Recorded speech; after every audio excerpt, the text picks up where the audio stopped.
Ladies and gentlemen, boys and girls, dying times here. Trying to remember what we're even going to talk about tonight. I don't know. Oh, hi everyone. How's it going? You sent me a whole list. I know. Wait, you know what, comics? You need to have culture on a dance pole as like a little GIF or something. I don't think that's... How about no? I think, yeah. I say unsubscribe to that thought process. Unsubscribe. How you guys doing tonight?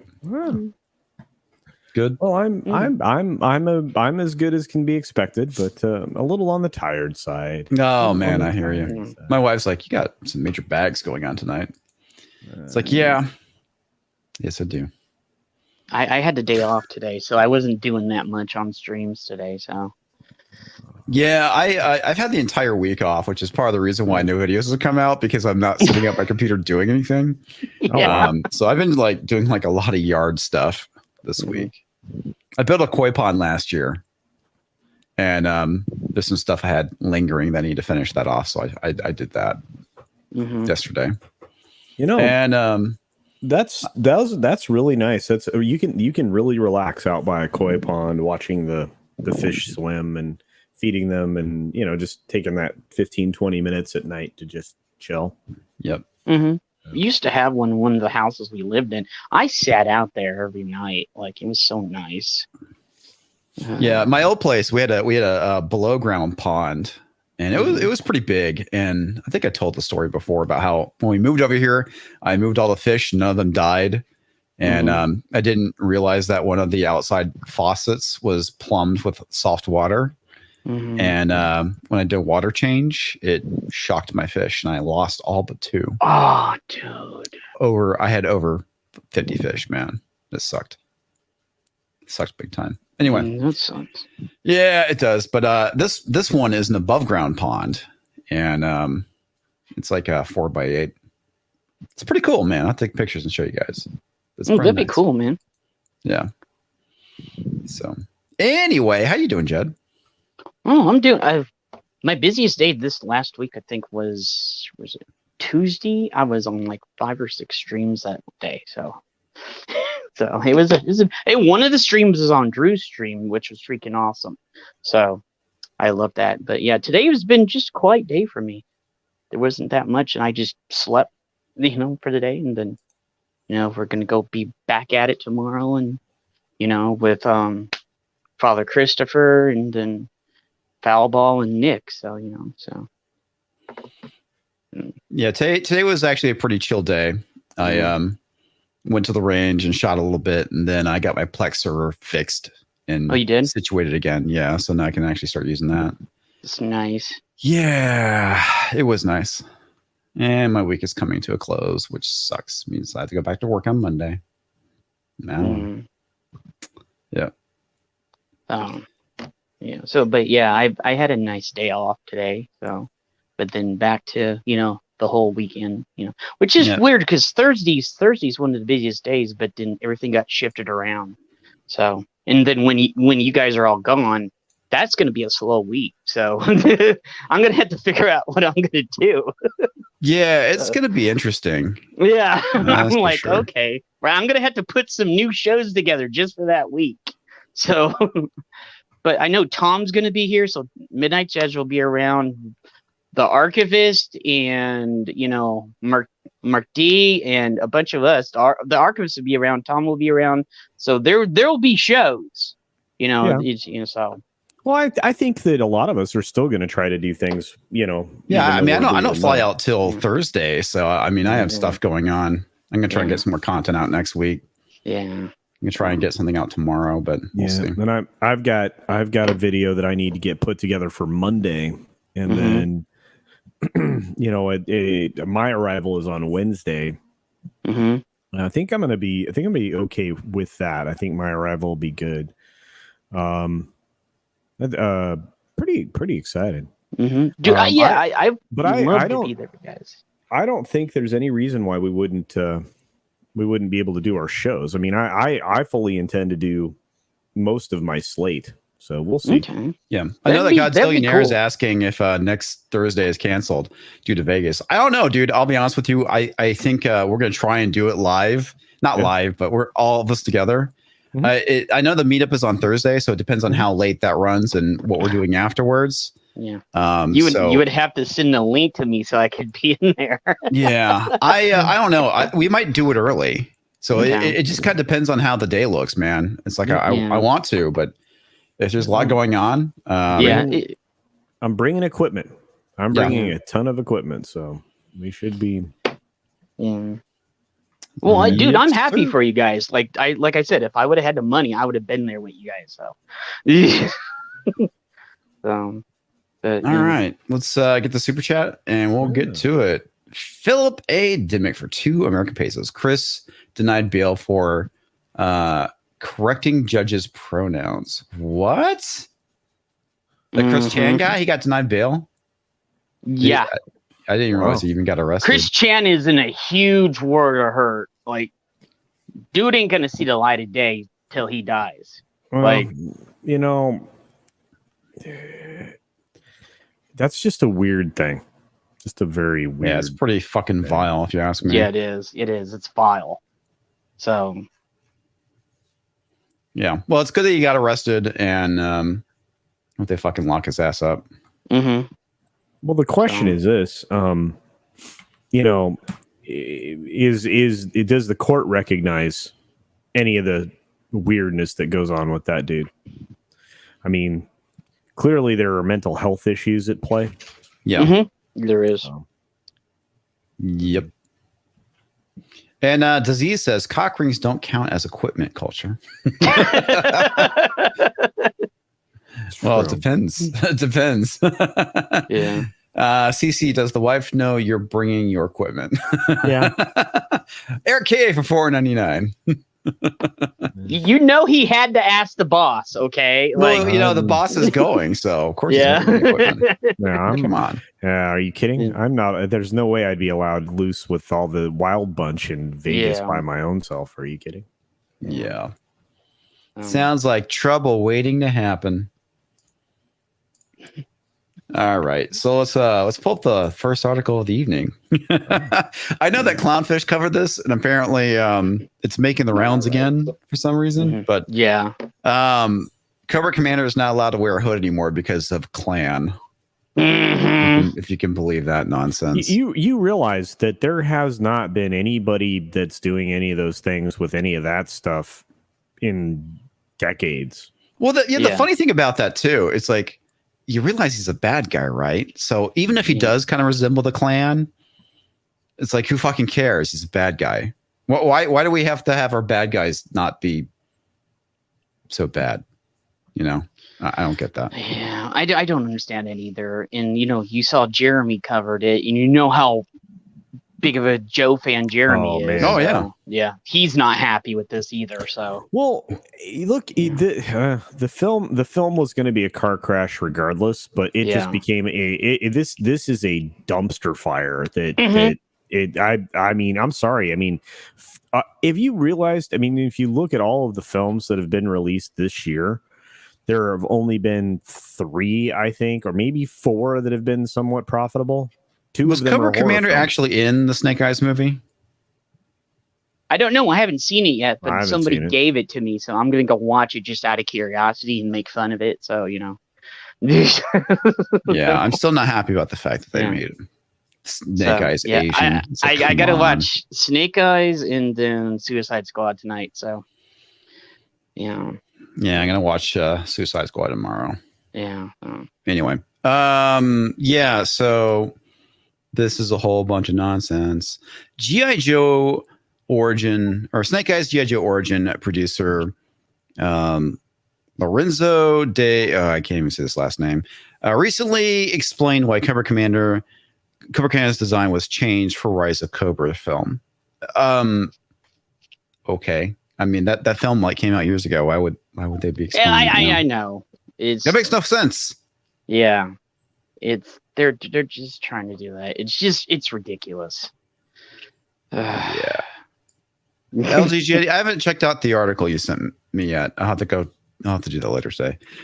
Speaking with Uproxx, or Uproxx. That's how you say that. Yeah, you have it. Yeah, that's what I say. What's his name? Explained the character design was changed in Rise of Cobra because it reminded him of the Ku Klux Klan. Ridiculous. Did you see? What was that, Jed? You cut out. Did you see what Sidearm said? No. Can we cancel Kevin Smith's backwards ball cap if they get to cancel Cobra Commander's head? Well, I mean, he's got, he's even, Kevin Smith's a whole completely different animal, but this is really funny. This explains how simple D. Bonaventura's thinking is. It is. No, is that how you say his name? D. Bonaventura. I didn't know how to say it. Can't fucking talk. De Bonaventura. Okay. But yeah, he I mean, that's very simple thinking. He also clearly doesn't know what a Klan hood looks like. Yeah. So yeah, they're very pointy and white. Yeah, these people that talk about all this stuff, and there was even something else I was talking about, not to get off the topic. There was a hashtag going around. I said 2 things about it. People don't know the succession of the president downwards. And I was just putting my head in my hands, and I was just like, people don't even know about the Ku Klux Klan because they have pointy, they're pointy. They're not, it doesn't go over your head and drape down, Yeah. So well, it's just that, and it's also kind of white too. So yeah, I mean, yeah. So anyway, yeah, where the fuck do we go from here? Anyway, when do I get my Cobra Commander origin movie? Yeah. I don't know. He responded, "It's so funny, you know what? I have this funny reaction about Cobra Commander, which he kind of looks like he's from the Klan. And like I said, who fucking cares? Even if he did, because he's a bad guy, right? I mean, so ridiculous. So ridiculous. Very simple-minded, though, to be honest with you. I mean, 70s. He looks nothing like a Democrat. Yeah, what 70s said. I have to say, I actually do like the design that they did in Chuck Dixon's run. Because they changed the way he looked as well. I loved the chrome plated chrome faced helmet that he was wearing in the cartoons and stuff. But from time to time, when he wasn't wearing the helmet, he had the hood, you know, and I was fine with all the designs. Like I said, I mean, you would have to be unfamiliar with any form of cowl or mask, to mistake one thing for another. Right. Yep. Yeah. Yeah. By the way, if you guys have not seen Chuck Dixon's run on IDW's G.I. Joe, it's really fucking good. Yeah, Chuck Dixon did an awesome job at it. So he actually tried to keep the history and the lore, but updating it with small bits. So I approve of that. Like, seriously. Okay. Oh, Godzillionaire. I'm going to try and read it as you today. Cobra Commander has a lisp. This hood thing is discrimination.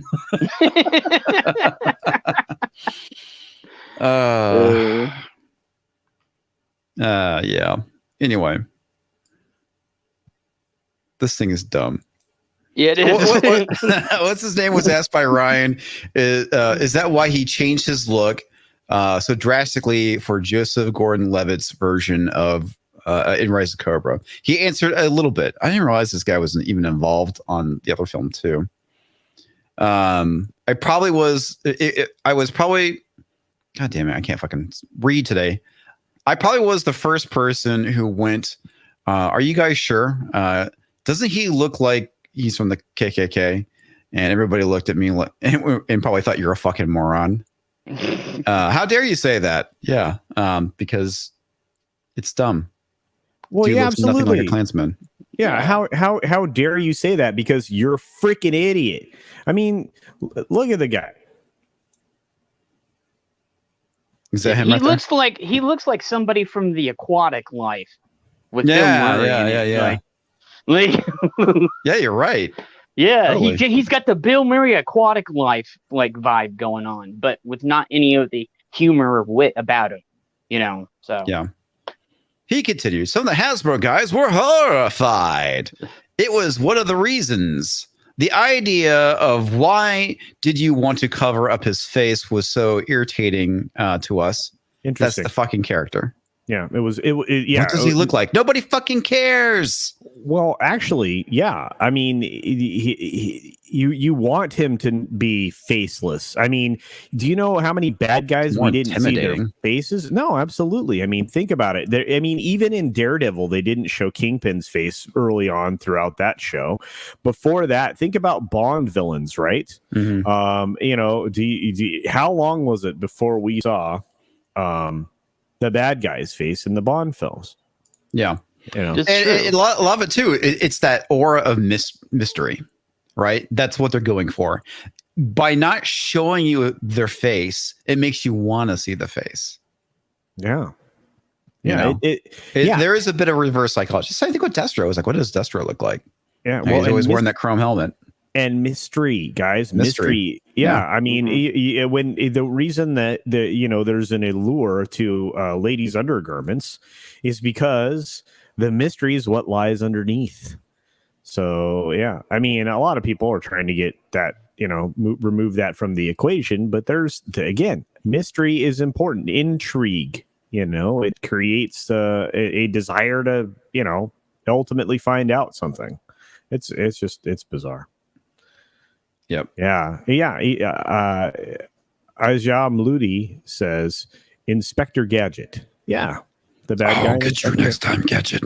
Next There you time. I love I can that. only do that for so long because that is like really fucks the Yeah, back. it really screws up your voice because I used to do that in grade school too, and I was like, I can't do it no more. Like, Oh, get you, Gadget. Yeah, I think we all did. dun. Yeah. So what's his face? Would then take credit for Hasbro not selling a hooded toy version of Cobra Commander in their classified series. Fuck you, buddy. Because that would have been badass. Speaking of classified.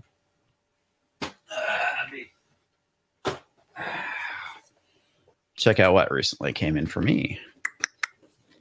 Oh, that's Yeah. awesome. Yep. I got it off eBay. That's pretty That's fucking sweet. awesome. Yep. Dude. And it wasn't like terribly overpriced either. Oh, the other thing I Dude. got. Wait. Does Jeremy got that one? Is he gonna be jealous? I think Jeremy got it. I know that Okay. Az pre-ordered this, but this came in the other day too, which is Snake Eyes and Timber. Mm. Oh, pretty dude. badass. Yeah. Yeah. Unfortunately, the other stuff I want to get, Mm-hmm. which is like, I know it's all like pre-order and Mhm. it's sold out on Hasbro Plus. Is like, Yeah, all the classic Joe stuff is going like that, and like we always said, classic stuff goes. None of the new filth gets touched. Yep. So Mhm. It's because the new stuff. Yeah, I know the glare. Sorry, guys. That's what I get for having this big ass fucking light right above me. If I had it off to the side, it probably wouldn't be a big deal, but Mm. yeah. Anyway, Toxic Man flew for 10 American pesos. These people need to calm the F down. I started in a movie. I started in a movie, The Rise of Cobra, back when I was young and needed money. yeah, But you don't see me canceling the porno mustache. Yeah, they're funny talks. But yeah, so this stuff is ridiculous. It is. Yeah. Very. And the fact that I actually wanted to have a hooded Cobra Commander. I never had him as a kid. Would have loved to have the hooded Cobra Commander for classified. But no. I had the little version of him, so the one that came out in the 80s. So, yeah. God, I want Shipwreck and a Greek prostitute. Yeah, I like that. Awesome. That's Wow. fucking hilarious. Okay. Let's see here. He said, "Yeah, I think I might have affected that because I'm just like, guys, it's pretty obvious to me." It's not obvious, you freaking freak show. No, that's like Kevin go, hey guys, part 1 of Revelation, it's obvious. It's for the fans. Oh, fuck off, Kevin. Seriously? Like, It's for the fans. Yeah. Of Tila. Yeah. Yeah, I know. Oh, don't get me actually, started on that shit. It's more like for the fans of feminism, but Yeah. For the fourth wave bullshit. Yeah. We'll get to that. We'll be talking about Oh, I know. You know I'm gonna be going off on that one. Oh yeah. You know I love Masters of the Universe. Like, I think me and Tom have gone off multiple times within the last 2 weeks about that. I need a fucking Like, drop kick to the face. yeah. They keep saying you have to put it in. You have to put it in. I'm like, I will not put it in.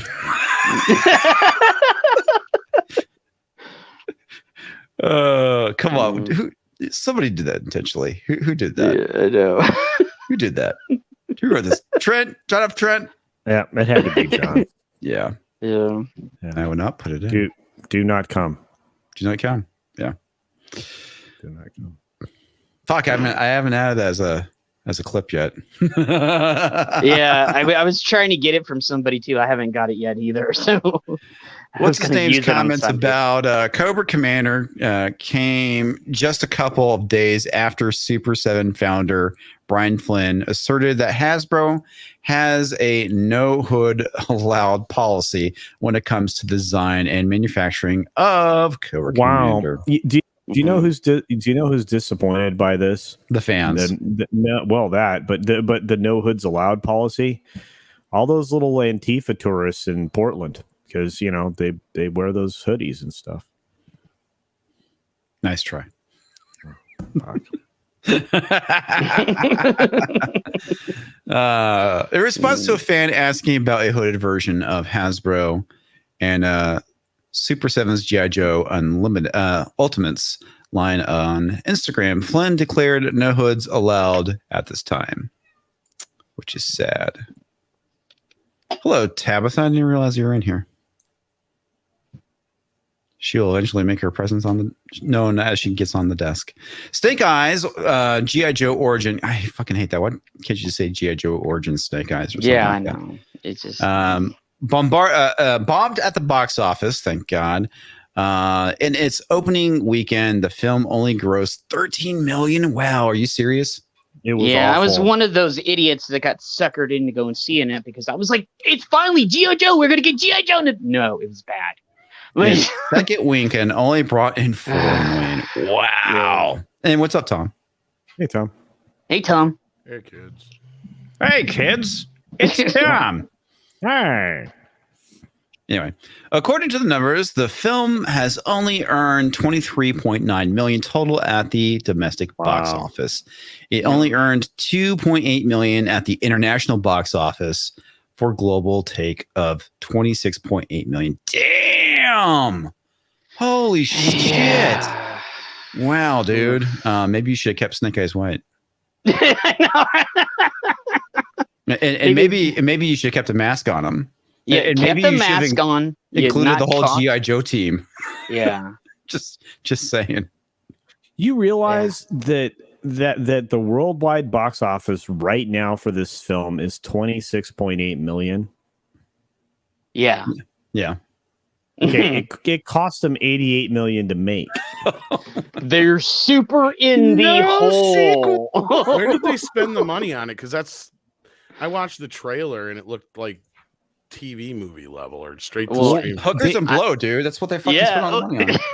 They had to shoot it in two different locations in two different time frames because of the pause button they had to hit. Mm-hmm. So, and I know they spent some money with some reshoot stuff, but I'm like thinking, okay, so $88 million, and I mean, wow, this movie is so underwater, it's not even funny. Boy, they had they really made Mortal Kombat look really good though. Did it make money? It not only did, but it only cost $50 million to make. Yeah. And to me, I mean, there were some people who were kind of ragging on it a bit, but I'm like, for the amount of money spent on that movie and what they managed to pull off, I'm impressed. Yeah. After I saw it, and I saw it once and then went back and saw it because I was kind of pissed about something, but I actually went back about a week or two later and saw it again. I was like, okay, what Tom said, I was actually surprised, and I actually was going in there with a fair mind, not a raging fan mind. And I was like, you know what? For what they had, like Tom said, he was right. For amount of money they had, they did pretty good job. You got to give them that. Yeah, the funny thing too, because you think that because they did a race swap of Snake Eyes, that maybe the journos would have like given it a better rating, but nope, 37. Yeah. So 37. Audience 64. That's pretty low. Well, G.I. Joe is looked upon like He-Man is for the most part. Yeah. And not only that, you have the other side of it where, you know, it's so like. Yeah, but they gave it a fucking good ass rating on Rotten Tomatoes for He-Man. So Well, no, but at the same time, so they don't have to, even if it's woke, was what I was getting to. Yeah. And anyway, He-Man is woke enough anyway. It's way more probably woke than the Snake Eyes movie. And you got to remember, we live in a day and age where being American is not cool. Oh, just like in the Olympics with that one girl. American. Yeah. When she was wrapping the Olympic flag around there and said how proud she was to be an American and everything else, and everybody attacked her because she was proud. No, dude, not everybody. I was looking at this. I was like, what the fuck is wrong with you people? Yeah. She's proud of her nation, and you guys from the U.S. are giving her shit. What the fuck? Oh, you're supposed to hate it. I love the push the G.I. Joe fans have, but sorry. I hate to just be the one to tell you guys, are like heading up the rear because G.I. Joe is not that big outside of the U.S. It isn't. Yeah. So nobody really gives a shit about it in other places. And I mean, it's got different names in other places, but it does. Not nearly as big as things like Transformers and stuff like that, to where it's not a global property. Well, yeah, probably because it was called Real American Hero, which that's the thing, is it's not. Outside of the U.S. and the UK, there is, and maybe Australia, there's not really an audience, I bet. Yeah, I think you're right. Yeah. Yep. The Rambo cartoon Toxic Man Flu. What's that? Said that Rambo cartoon probably had a bigger worldwide audience. Oh yeah, that's fucking funny. Yeah. Toxic Man flew of Dexidoodle for 5 American pesos. I cannot believe the billions of anti-Asian racists who were too toxic to go see the Snake Eyes movie. Well, the problem is that Snake Eyes wasn't Asian in any of the lore. Nope. Yep. And speaking of which, just for fun, Mortal Kombat cost $55 million and made $83 million at the box office with a simultaneous free HBO release. So yeah, it didn't do horrible. It didn't necessarily make, but they didn't really spend any money on advertising that much. No, I'm sure it didn't make money. Video.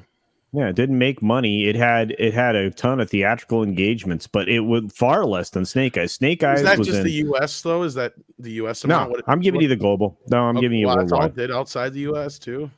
Yeah, domestic was 42 million of that. International 41 came out right in the middle of it all. Which movie was this? Mortal Kombat. Okay. Yeah, but here's funny. I just thought it would be fun to compare something with a similar budget, and although that's not quite the same as Mortal Kombat, Charlie's Angels 2019 had a domestic budget of $48 million, and its domestic opening weekend was $8 million. Damn you, men! Yeah, that's right. Blame him for that one. But what's funny is that's what they did. Yeah. They first said, "Oh, it's not made for you," and then they're like, "Why didn't you go?" Well, the international, it did well internationally. I mean, it made it in total with all of its opening theaters, which was 3,452, and with 11,000 theatrical engagements, it made that $8 million. But internationally, it made $55 million. So okay, Tox is pointing out that I missed one of his super chats. Apparently I did. Toxic Man Flu, takes vision for 5 American pesos. If a hooded my Cobra Commander in 1981, I wouldn't have had a 34-year-old son now. Hey. If I had if Cobra he Commander. had hooded my Cobra Commander. Hooded my Cobra Commander. My Cobra Commander, Yeah. I get what he's saying. Yeah, I got it. Yeah, he did not wrap it up, is what he's trying to say. I'm looking at the video sales here. The Rush Hour, people love the Rush Hour trilogy and Friday for some reason. Really? Yeah, it's in the top of the charts right now. Why? I don't know. Well, Rush Hour was funny as hell, man. Yeah, it was funny, but They it's must like have just re-released them or something because I have them already. I'm like, what the fuck? Rush Hour 3 wasn't that the great. words that are coming out of my mouth? Yeah. Well, this is a few. Whatever weeks happened to behind, him? but he Chris was funny. Tucker? Yeah, He's everywhere, man. He just He only still does does Rush stuff. Hour movies Yeah. now. He's just waiting for the phone call for Rush Hour 4. Any day now, the phone's gonna ring. I swear. Jackie Chan don't even think he can move that much no more, can he? Jackie Chan. He just hates the Rush Hour movies. Yeah. Justice League did all right though. Your Muslim uncle for $4.99. Snake Eyes being Asian wouldn't matter if these extreme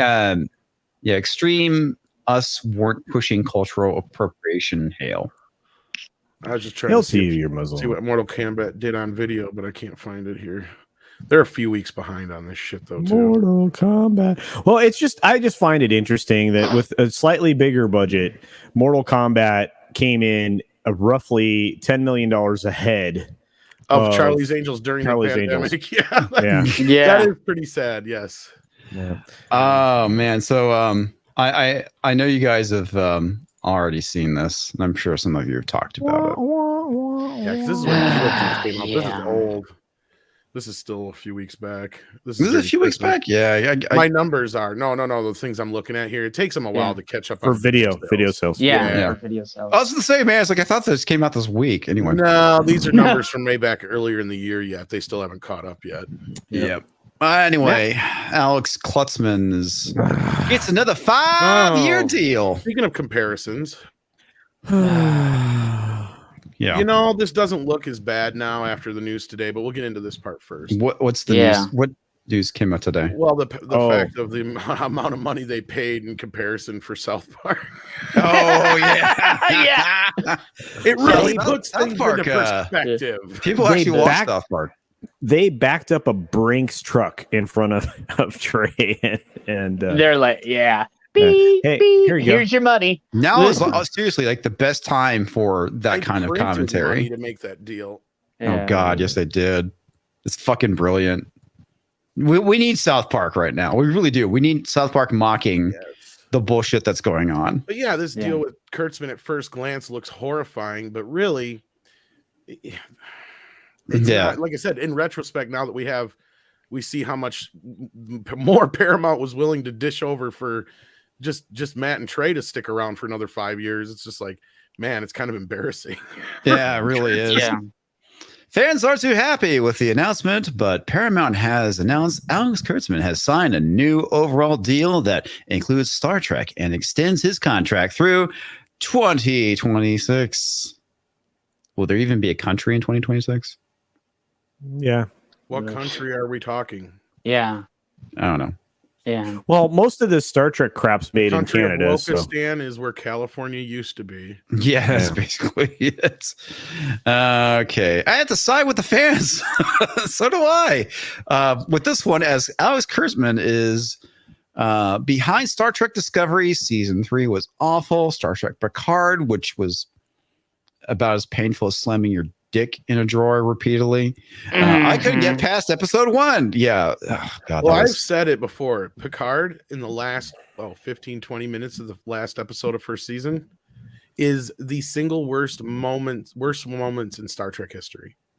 Like of everything we've had that has ever been bad, those are the worst moments when they turn Picard into a synthetic. that was so dumb. Yeah. I have all the episodes of Discovery. I think I'm gonna force myself to watch it. Hey, why?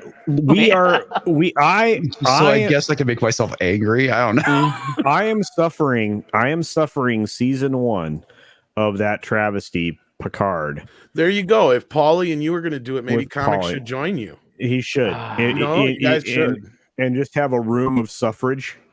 Just like, I couldn't get past Picard episode 1. I was like, I'm out. I'm tapping. Like, I couldn't, man. Dude, that first episode. Or wait, aren't you and Paulie supposed to be watching Picard though? That's what I said. I don't. Oh, it's Picard. That's right. You're talking about Discovery. Never mind. Yeah. No, well, it doesn't matter. Discovery's a toilet bowl. But no, we're gonna watch Picard. It's gonna be painful because I watched enough of Picard to know how painful it was. Paulie is like really not deciding what he doesn't want to do it, Tom. He agreed to it, and now he's like he's instant regret. Yeah. Like, I will say I would rather watch Howard the Duck 50 times in a row than go and watch Picard or just STD. Like, Howard the Duck is classic. Yeah, it classic. is. And I love Howard the Duck, but everybody goes, "Oh, it's a terrible movie." No, it's not. It's terrible for all the right reasons. Yeah. Your Muslim uncle for $1.99. Here's gravelly voice. Oh, Tom, you know. I don't know if that was gravelly. Everything. You know, Tom. You know. But what I don't know is the worst. My God, that fucking hurts. Inspector Gadget. Toxic man flu. We can all do it. That was good. That wasn't me. That was Tom. Oh, that was Tom. We can. I was saying we can all do it. All 4 of us has now done the. I like what Toxic Man Flu here. Yep. This is kind of what I said too, actually. Toxic Man Flu of Dexidoodle 5 megapesos. When a $150 million deal is considered a pity lay, you know it's Clown World. 100%. Yeah, 100%. Well, you know, they have to get some good content on their platform. Well, okay. Part of it is, I believe that some people have pointed out, like Valiant Renegade and a few others, that the South Park deal probably does cover the production costs, as opposed to the Star Trek deal, where that's Kurtzman's bag. He's got to come up with the production costs, as far as I know, right? So that's where like the difference lies there, and also they own part of South Park, so they kind of have to pay him that. Yeah. And that's another reason why people who have been worried, and I get it. I know the knee-jerk reaction when you see something like that. They're like, "Oh fuck, South Park's done for." No. Trey and Matt will never let anything bad happen to South Park. Yep. J.A.F.O. J.A.F.O. Dixivision for $4.99. Come on, comics. You can watch Picard. Are you American or Americans? I've already watched it, dude. I saw the entire season. It was painful. I forgot you already saw that. Yeah, that's why. Yeah, I haven't watched Discovery yet. I got twisted around. I was getting the two mixed up. That was my bad. Yeah, well, no, I was thinking, you know what? We have to get comics. You should be forced to watch that with Paulie and I. I'm not gonna make him watch it again. Come on. You understand, when I was doing my reviews, I was watching those episodes like three times. 3 times to do a fucking review. To do that shit. I had how would you? Not 3 times. Oh, Discovery was worse for me because I think with Picard we did it live on the main channel, so I didn't have to go in and, like, when we were doing Discovery back in the day, I was still editing them, so it was a bitch. So I'd have to go through and take stills from the episode and shit. Ugh. I'm so glad I didn't have to rewatch them again. I can't imagine watching them 3 fucking times. Oh yeah. I can't even imagine watching Loki like 2 or 3 times, dude. You know, when I was doing the Westworld, by the way, though that's not coming back. I was doing I did a whole season worth of the show's coming back. Me reviewing them is not coming. Oh yeah, I can't review.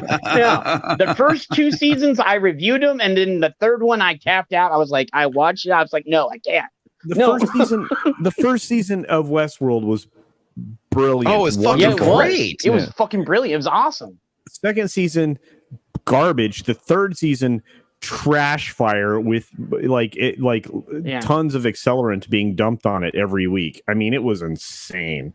And I don't know what we're gonna get the next season. Oh, are they even doing another season? Yeah. I mean, it seems kind of pointless now. Yeah, it does. It's like, is there? There's not even a Westworld anymore, right? I mean, that's kind of the premise behind it. Is Westworld. I don't know if Tom's heard this, but I heard they're going to go back to Westworld. I was like, so you're going to go out of the world and then go back into it, and they're going to end it at Westworld. I don't know. I haven't watched it since first season. I don't give a shit. Yeah. It wasn't even to me. It was not even really Westworld in name only. Yeah. Like, well, it's on its way in 2022. You know, so we'll see what happens. I'm really sad. Eric K for $4.99. What does Jed know? What does Jed know his favorite martial arts movie is? Jinkata. Yeah, I've seen it. I have not. Is it super terrible? As a matter of fact, let me say this about the last thing I'll say about season 4 of Westworld. Mm-hmm. They resumed shooting 2 days ago. No, that's too bad. Yeah, thought we were going to duck out of that one. No, it's not like anyone's probably going to watch it anyway. So, the goofy Star Trek Lower Decks animated series and whatever else they have planned on Paramount Plus, which is probably just a bunch of crap. Well, they're not making any money. I don't know if Tom, you may heard that. I've heard they're not making any money on Paramount Plus. Good. So they're making money from some places. Look, the way a lot of these deals work is you get money from other places to produce shit for various different things. Like, so that's the thing is it's like Disney and the theme parks is how they're able to go and fund their garbage. And as far as Kurtzman goes, it sounded like almost like a little coup going on from things I was hearing behind the scenes with Goldsman kind of trying to take a little bit of a charge here with Strange New Worlds, but then it sounded like Kurtzman got his way. And he probably helped get the Playmates deal in place, which I think really probably helped them inject a bunch of money. Because again, I mean, this is where like the toy sales thing take forever to catch up with the fans, is because these license deals, they pay these companies a big chunk up front. Dude, I gotta ask you, is anyone gonna buy fucking Star Trek Discovery toys? Oh hell no! Playmates, no. They destroyed their company when they did that, so nobody's gonna buy their shit no more. Like.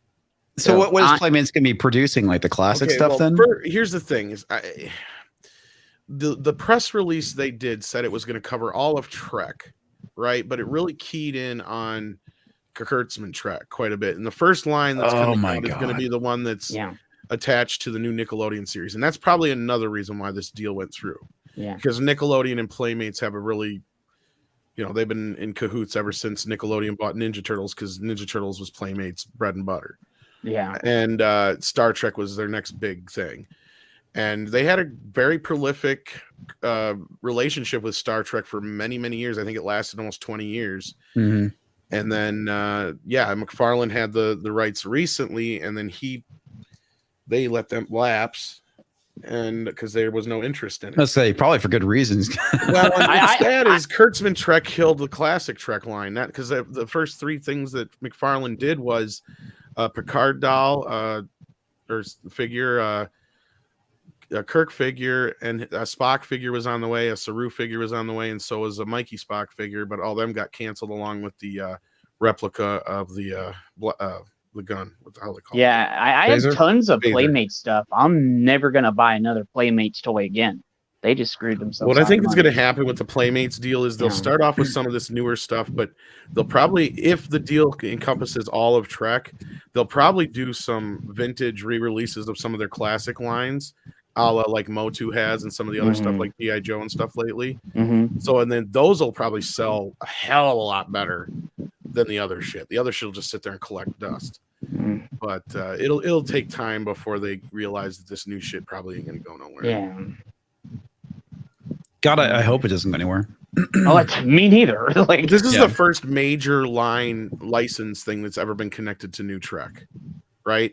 Like McFarlane was the next biggest thing before this. Yeah, don't buy this crap, folks. That's the way we get them to stop. Yeah, that's they're not getting any more money. They've gotten a lot of my money over 20 years. That's prior 20, to this, all they years. had was Eagle Moss, and all the other stuff that was produced was like from smaller companies, and it was like piddly shit, like cups and posters and T-shirts and shit like that. A lot of it that CBS could produce on their own.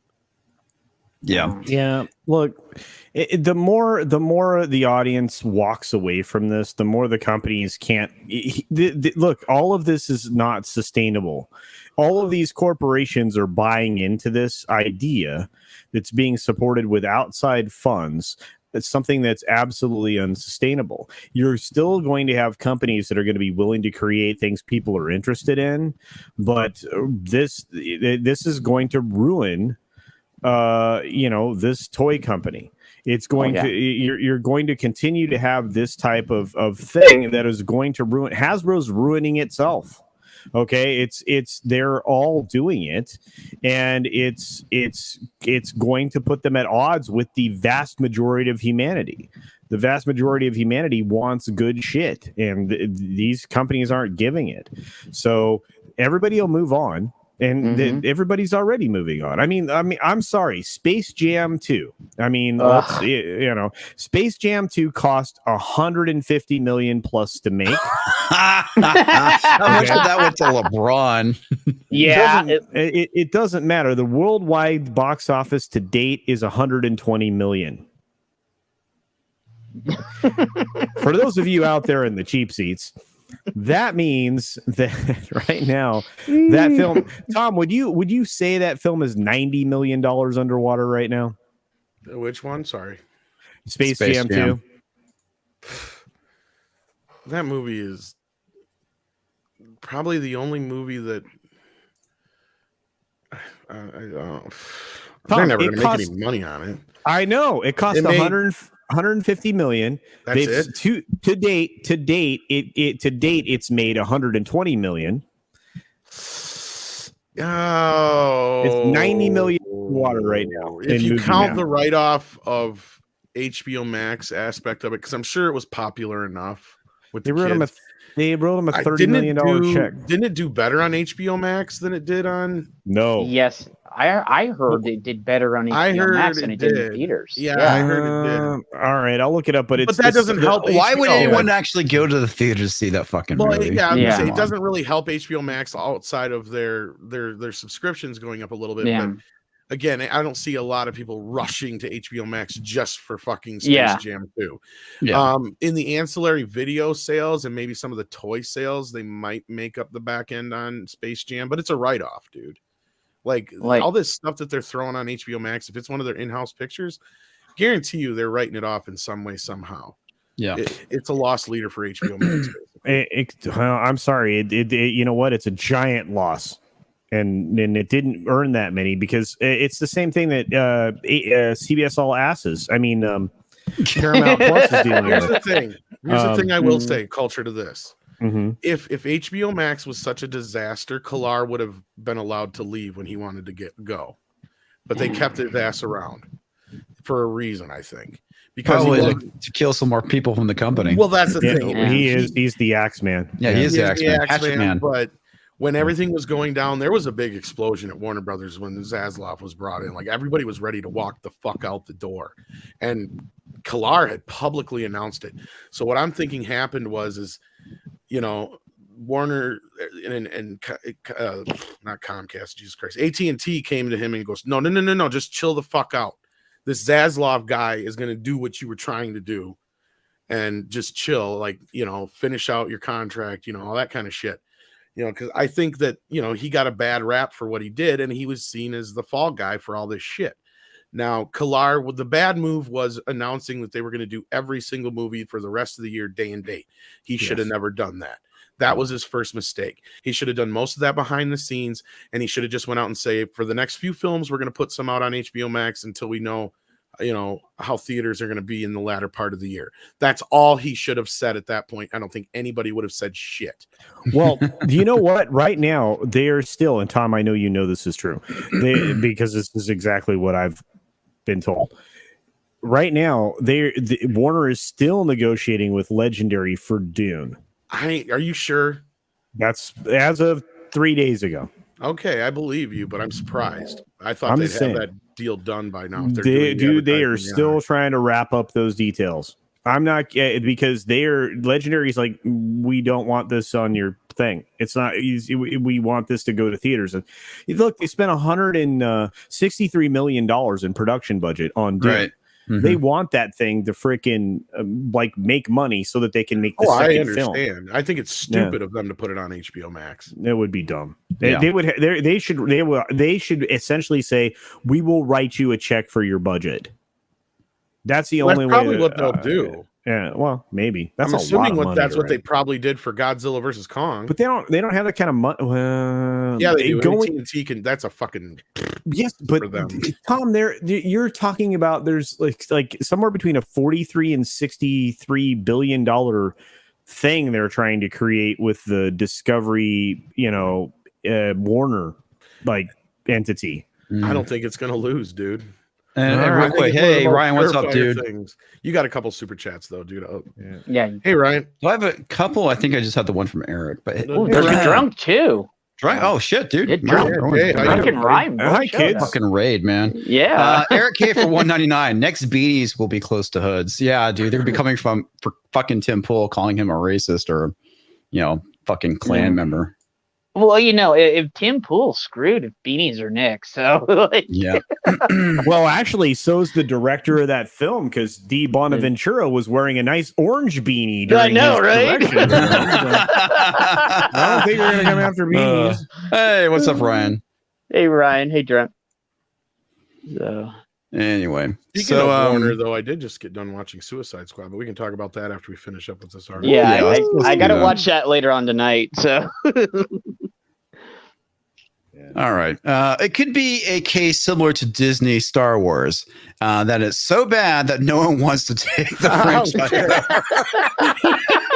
That's bad when you got everybody saying shit like that. So maybe Paramount is stuck with Kurtzman, similar to Disney has been stuck with Kathleen Kennedy on Star Wars. Oh God, look, that's probably the case. Bottom of the barrel deal. The bottom of the barrel franchise that he took. Well, his buddy took to the bottom of the barrel. That's what this really is.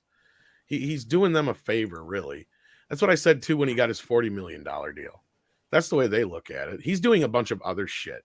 And they got somebody else who's going to come in and oversee this shit anyway. No, who would fucking want to at this point? I don't know if they're choosing the person or if Kurtzman gets to. I think Kurtzman gets to. God, I swear. Fucking Kurtzman. Tom, I don't know if you heard this, but somebody told me from one of my people that talk to me a lot that Kurtzman's being pushed out slowly. So I don't buy that, dude. I mean, he just got signed a fucking 5-year contract. That's what I said. And the person that told me, Kurtzman, I said, don't. Yeah. That's what I told Doomcock about Kurtzman. I'm like, no, dude, don't.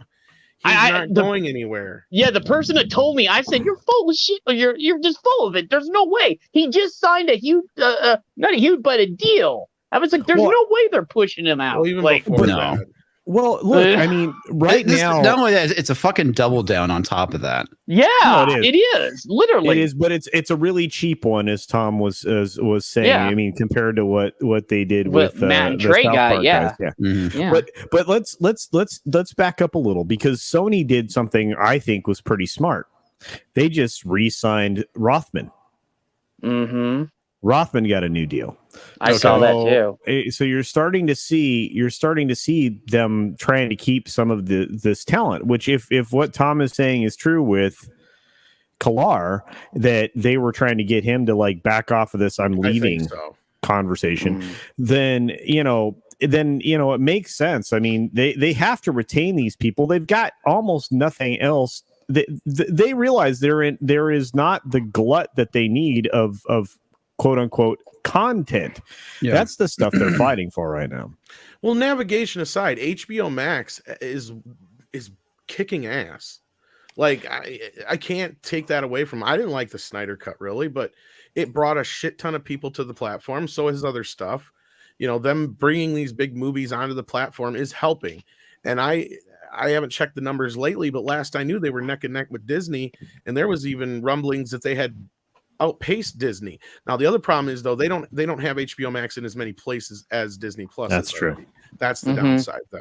But overall, HBO Max is doing a damn good job, and I didn't think it was going to. So I got to give them props on that. I thought they were going to be one of the ones to fall off right away.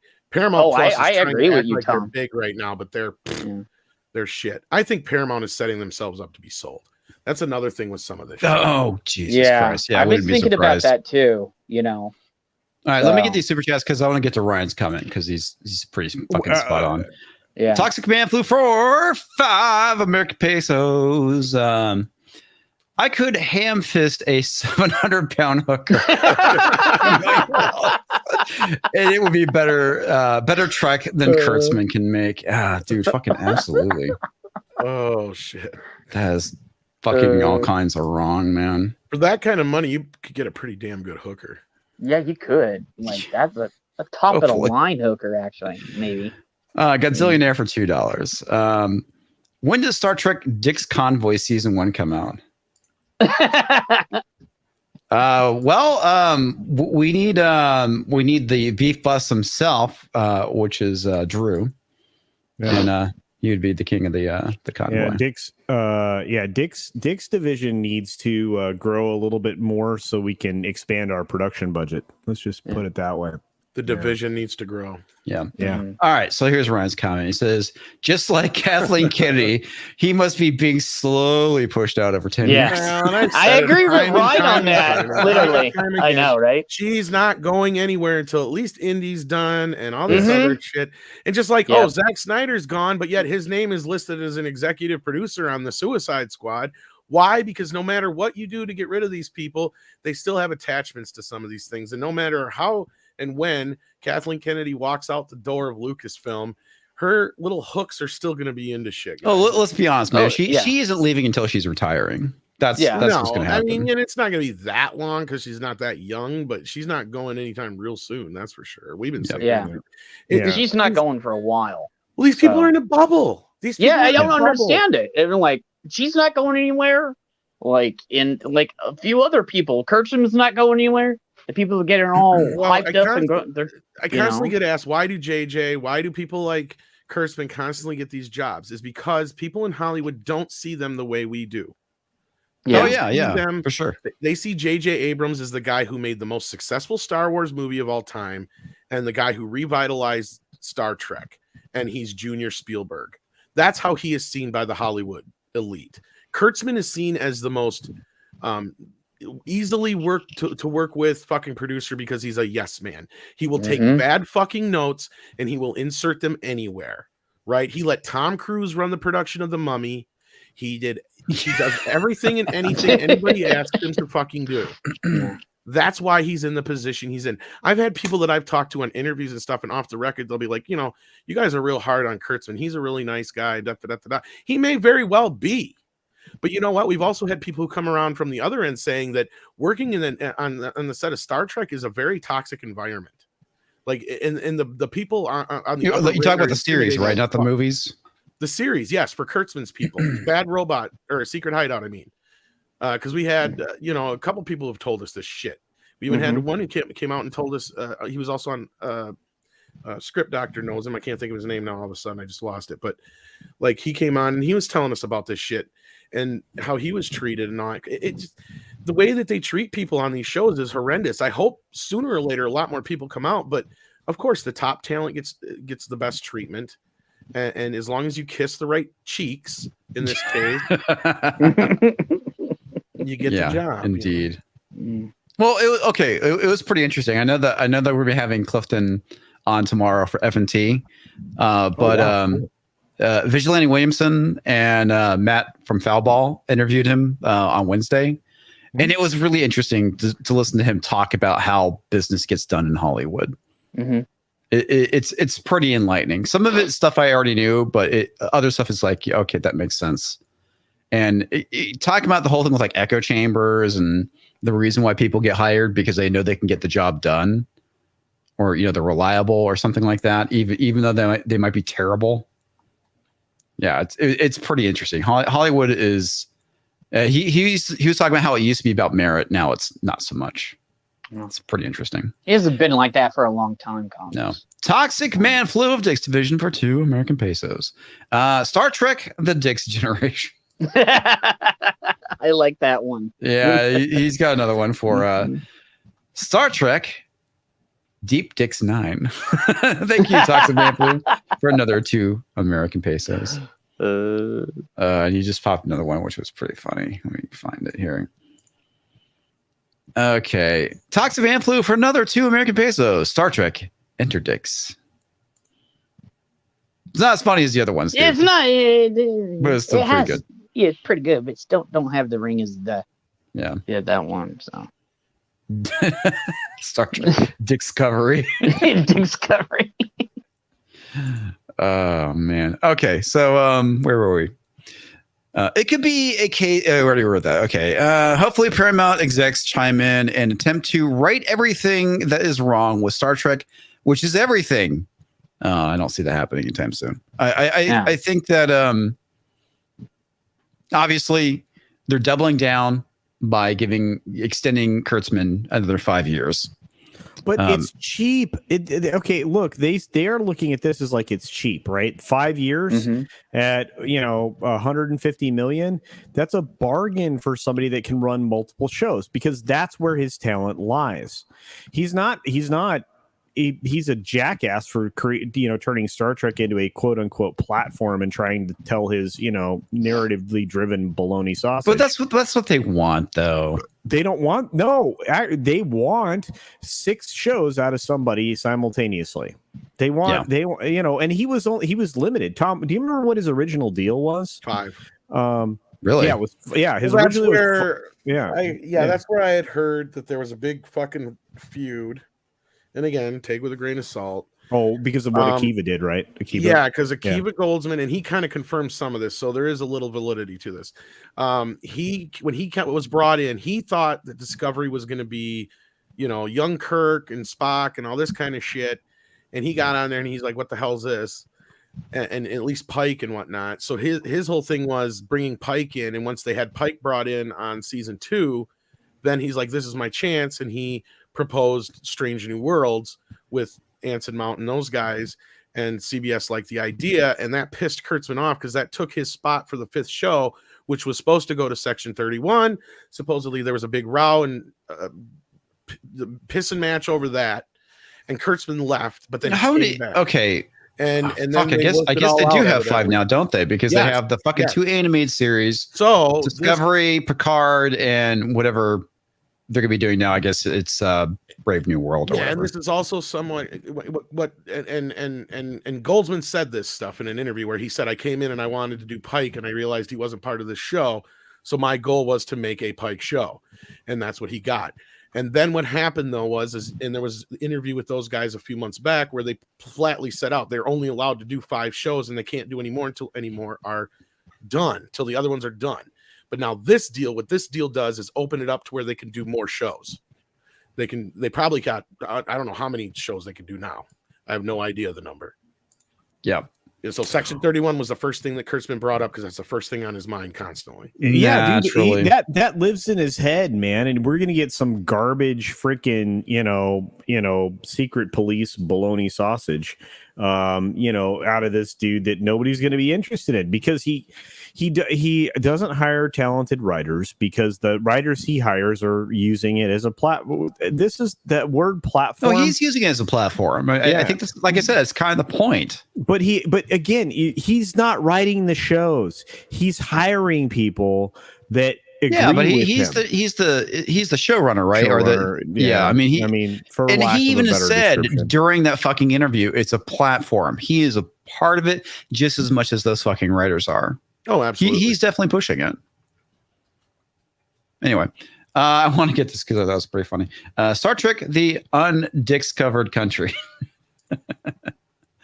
Nice one, Godzilla. See, and there was also questions of whether or not Kurtzman could even do movies before. This opens that up too, because remember there was all this talk about a Discovery movie, and then a writer from Discovery had a movie, and then the other movie they announced. It was like all this movie talk. So I think that's where a lot of this lies too. Except that they also brought in somebody to brand manage his ass. Well, and that's what I questioned is whether or not it was somebody Kurtzman got to choose or if CBS gets to choose. We'll see. But they need they need somebody to rein in this knucklehead. Or it's not going to happen, man. Well, okay, then Star Trek's going to remain deader than Grandpa's dick because it's not going to work. I remember back in the day when my dick wasn't I'm bad. just saying. Makes me I remember back in the day when Star Trek worked just like my dick. Anyway, Alex Kurtzman signs new overall deal with CBS Studios. The new deal keeps him at the helm of the Star Trek. Wait a minute. What? Okay.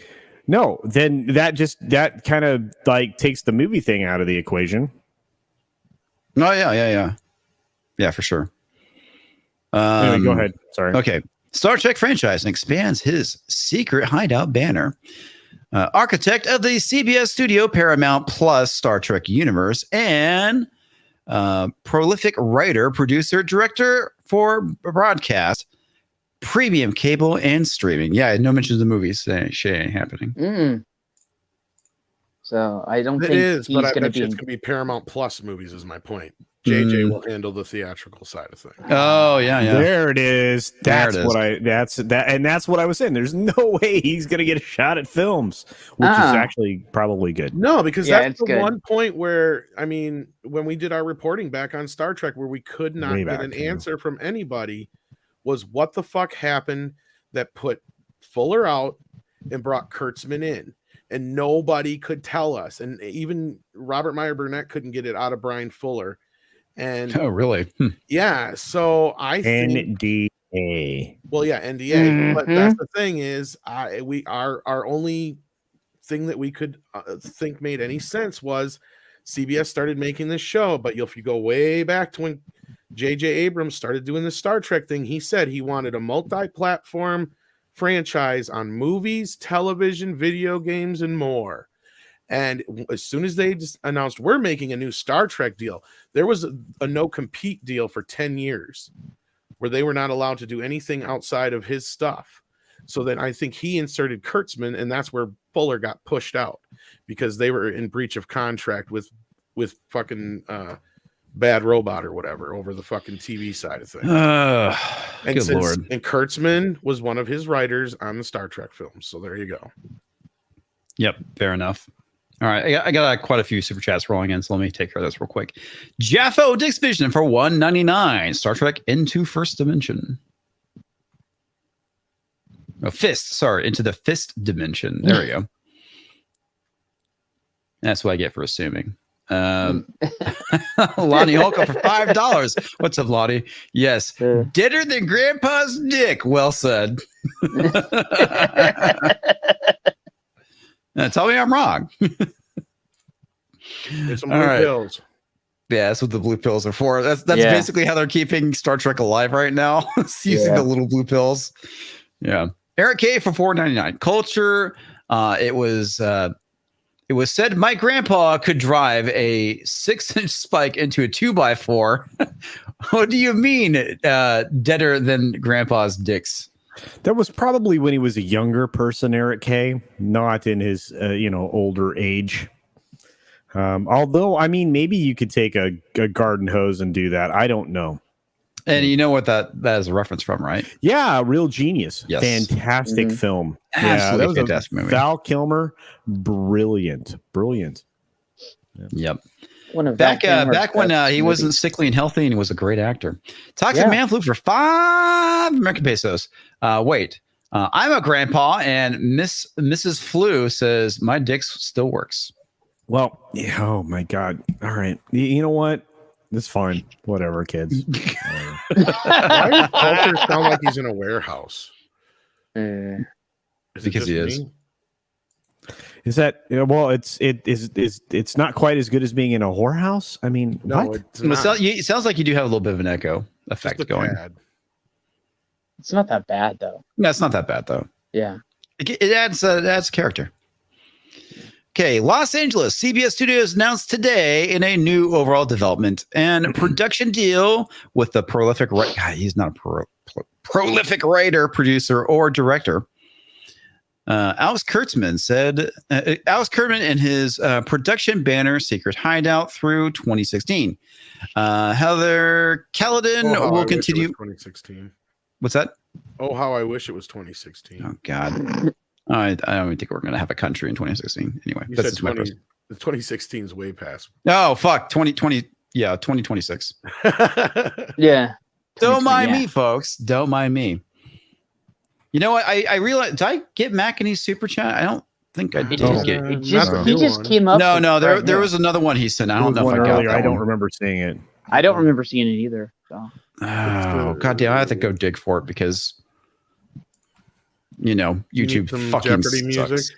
No, yeah. Somebody vamp. You can shit talk Kurtzman. I hate Well, Kurtzman. He's just shit talking. He is a piece of shit. He destroyed Star Trek. Did you get Gazillionaires too? Let me double check. When does Star Trek Discovery get season 1 come out? McEnany draws for $2. Hail, happy Thursday, everyone. Happy Thursday to you. Okay, which one from Godzillionaire? One about Discovery. Yeah, I got that one. Oh, you did? Okay. When does Star Trek Discovery? Discovery season 1 come out? Yeah, I got that one. Okay, so back over to McEnany's other super chat. Hail Tom, Jed, Culture, and Comics. Hail to you. How you doing? McEnany? What's up? Hail. I know, right? Thank you for coming tonight. Well, you know what, guys? We appreciate that. We're not even breathing hard yet, though. And as Kamala would say, don't come. Toxic Ban Flu of Dick's Division for 2 American pesos. From Disease, Star Trek, my Dick's Kurtz. Indeed. My Dick's that was a good one. That's a good one. That was a good one. That was good. That was very good. That one got called. Look at that one. Oh man. Okay. Heather Cadden will continue to lead the Secret Hideout content team along with Senior Vice President Aaron Bears and Director of Development Robin Johnson. Did I say that right? Robin? Yeah. Okay. Yes, Robin. Yeah, it's Robin. Okay. Under this new deal, Secret Hideout will expand and excuse me. Secret Hideout will expand to include new executives for the growing slate of shows and developments and development. Okay. In the agreement, CBS will have executive rights to develop and produce Secret Hideout content on all platforms. Kurtzman, one of the leading creative voices. God, that kills me, man. Every time I fucking read shit like that. In the entertainment industry? I mean, seriously. He's not a creative voice in any way, shape, or form. Colin JJ. This is proof that basically Hollywood goes around sniffing their own farts, right? Ortsy was the creative guy, right? He's the guy that came up with a brilliant Star Trek idea, and they said, no, that's too Star Trek-y. Mm-hmm. So, I mean, I think Tom can actually... Tom, that's right, right? Why on God's green earth would we want Star Trek in our Star Trek TV show? Tom, I know, that's right? Tom. Which one? Orsi was the guy that actually was creative. Yeah, Star Trek 3 was too Trekky. Yeah, and dude, that's the guy who was creative. When you look at a partnership, you have a creative and a knucklehead. I mean, a bean counter, right? And Orsi was the guy that was the creative in that partnership. Kurtzman's a trash bag, money counting, point A, point B. I mean, the guy can organize, but essentially he's a project manager. He's not a creative. Yeah, not even close, dude. I mean, all you have to do is watch the fucking series to know that he's not. Anyway, that fucking cracks me up. Is known for his ability to bring complex source material, recognizable IP, original stories to screen.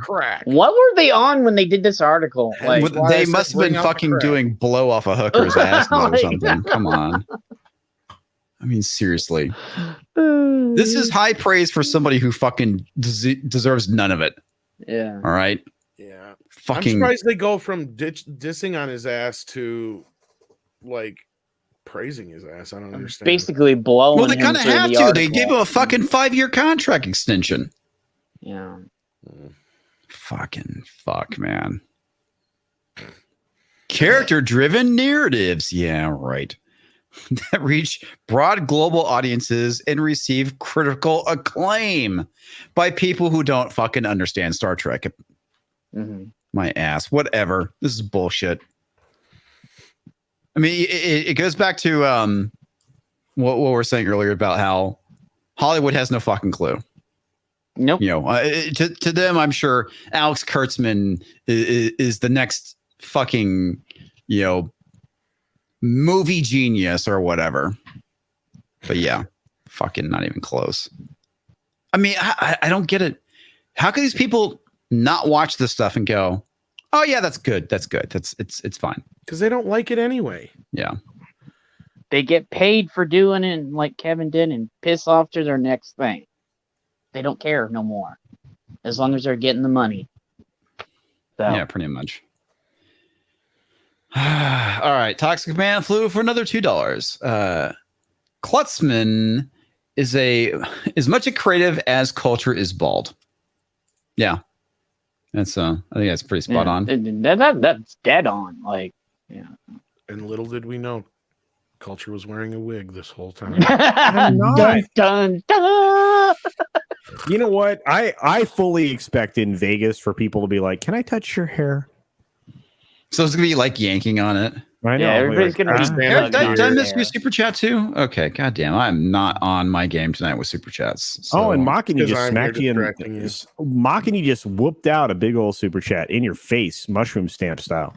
Okay, there it is. Yeah. No, I did read it. I did read that. The Eric K one you did, yeah. Yeah. Yeah. Totally read it. I said that's the one I said you need a blue pill. Yeah. Yeah. And then someone in the chat said they were a grandpa and it works fine. I remember. Yeah, that was Toxic Man flu. Yeah, see, I remember some things. Let me double check just to make sure I didn't miss something. McKinney and Toxic just yeah. We did get the Hale one though, McKinney.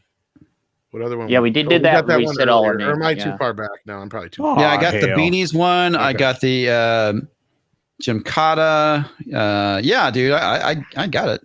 Yeah, but no, he says he did another one. Yeah, recently. I'm looking. Really? I don't see it. I don't see anything. Yeah. Okay. Yeah. Let me check. It's yellow. Oh, that one just came up on the screen for me. I know. That's what I just said. Okay. Well, there's the Makini one.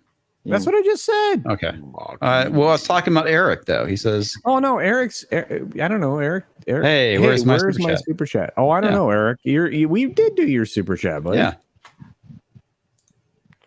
Culture wears a weave. I see that one from Toxic Man. Yeah. That's the newest one. And the one from McKinney. Okay, so Makini draws for $10. Hairbrush. Yeah.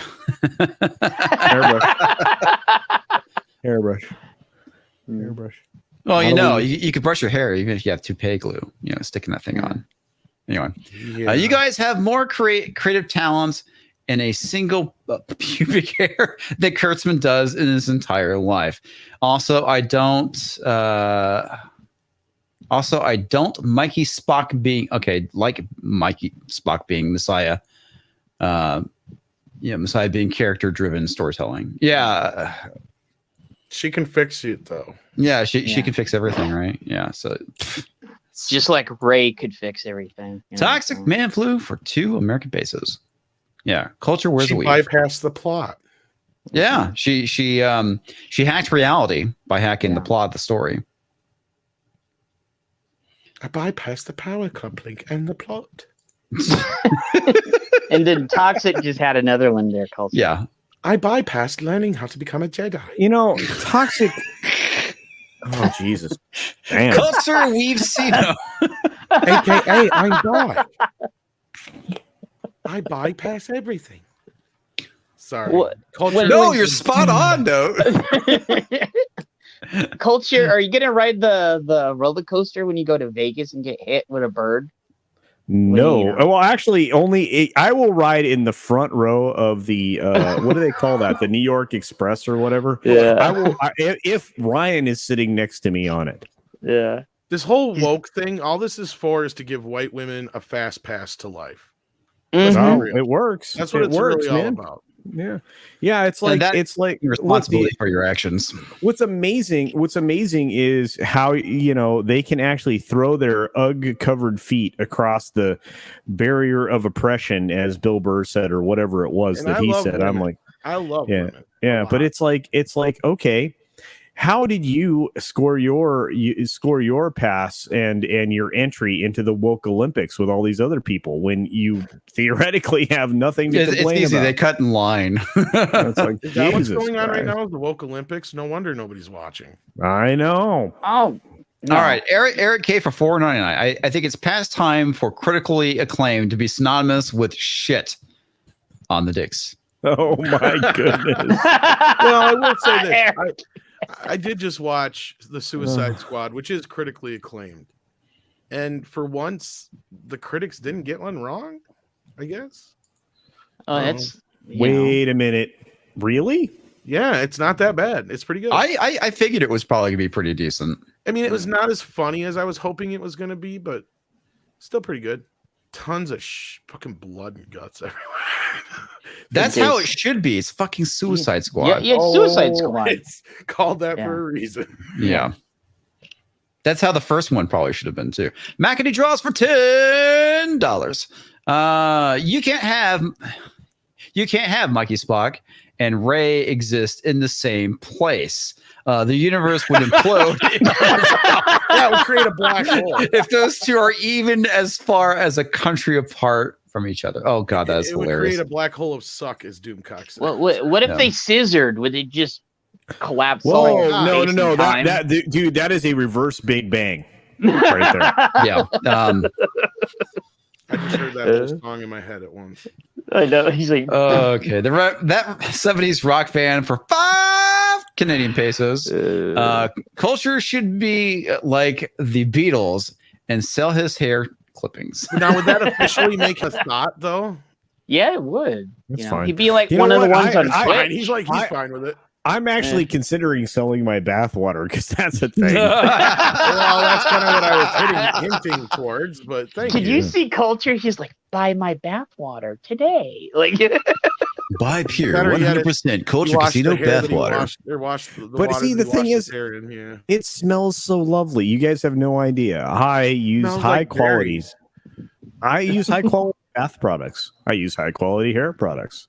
I smell amazing. Whatever you do not drink the Culture Casino bathwater. You may die. No, you probably will die. Contains 5% urine. No. What? No. 100% dicks. By the way, okay, so some of the best shampoo on the planet that you can buy if you want to grow your hair long and strong, right? If you're not concerned about it becoming somewhat coarse, is mane and tail. Ladies with long hair for a long time use mane and tail shampoo and conditioner, which is for horses. And I know that's crazy, but it actually will do that. But what's interesting is the amount of urea content that is in that shampoo. So just be aware, and it is exactly what you think it is when I say that word. Yes. So there you are. Yeah. All right. Toxic Man flew for $20. All right. Serious question for the panel.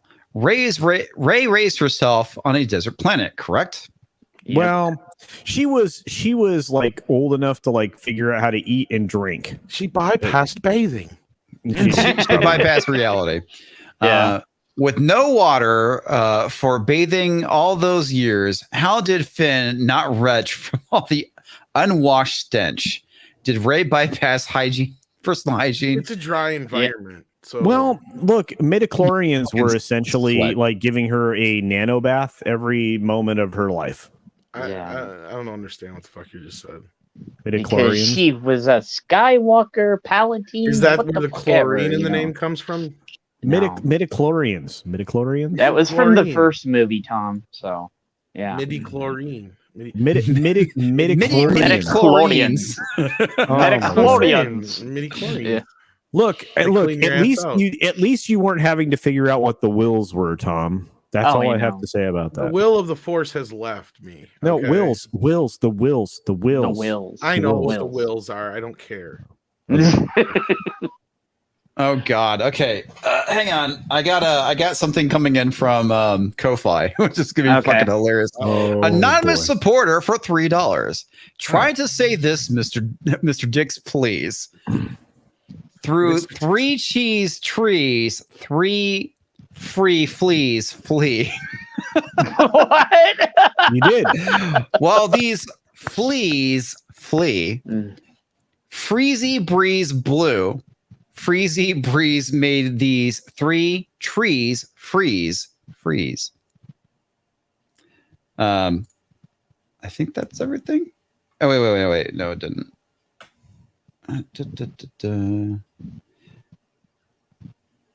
That's what made these 3 free fleas sneeze. Oh my God, that is a tongue twister. Well, it worked out well, and you did it very well. You get $1. Yeah. Technically, well, 3. well, actually, you get a no 3. prize. So I get a no prize. Yeah. Yeah. Oh, Thanks. Jesus, That was fun. Kept me on my toes. God, Tox. Did you see what Toxic? Well, I'm about to. Toxic Man flew for $5. Culture Casinos bi-curious bubble bath. When a hairy man wants to feel like a woman. He bypassed the bath. You gotta have Shania Twain busting out into a song while Culture's bathing in his hair and stuff. Like, I feel like a woman. Like Culture. Any man of mine. Make it stop. Have hair so fine. Now where's my check? Yeah.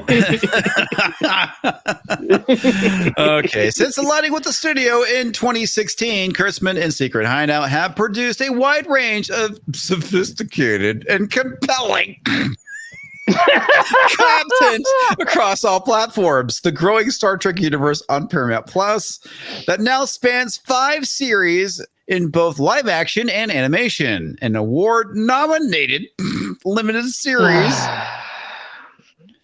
Oh God! They're really gonna destroy Bowie's show now. So movie, I guess. The Comey Rule for Showtime and the upcoming Showtime drama, The Man Who Fell to Earth. Yeah. Loving an elevator. That's not Bowie. My Culture's line of hair products. Yeah. Hey, I tell you what, the marketing for my hair products are that they will sell themselves.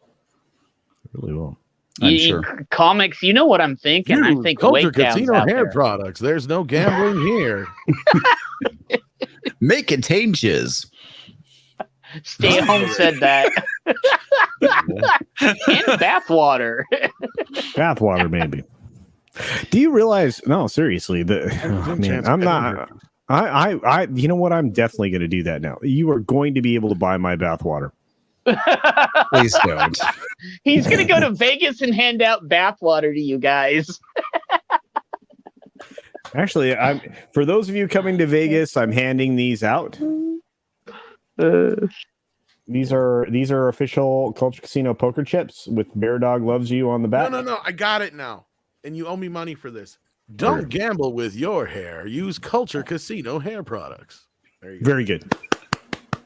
Yeah. Okay, you're cut in, Tom. Good job, Tom. Thank you. And not but anyway, so if you don't make it for the original handout of the poker chips, they will be available on my store at some point soon. Yeah. Okay. I appreciate that you let me do that commercial, Comics. Thanks. No, you're welcome. You owe him $50 now. Extending our valuable partnership with the brilliant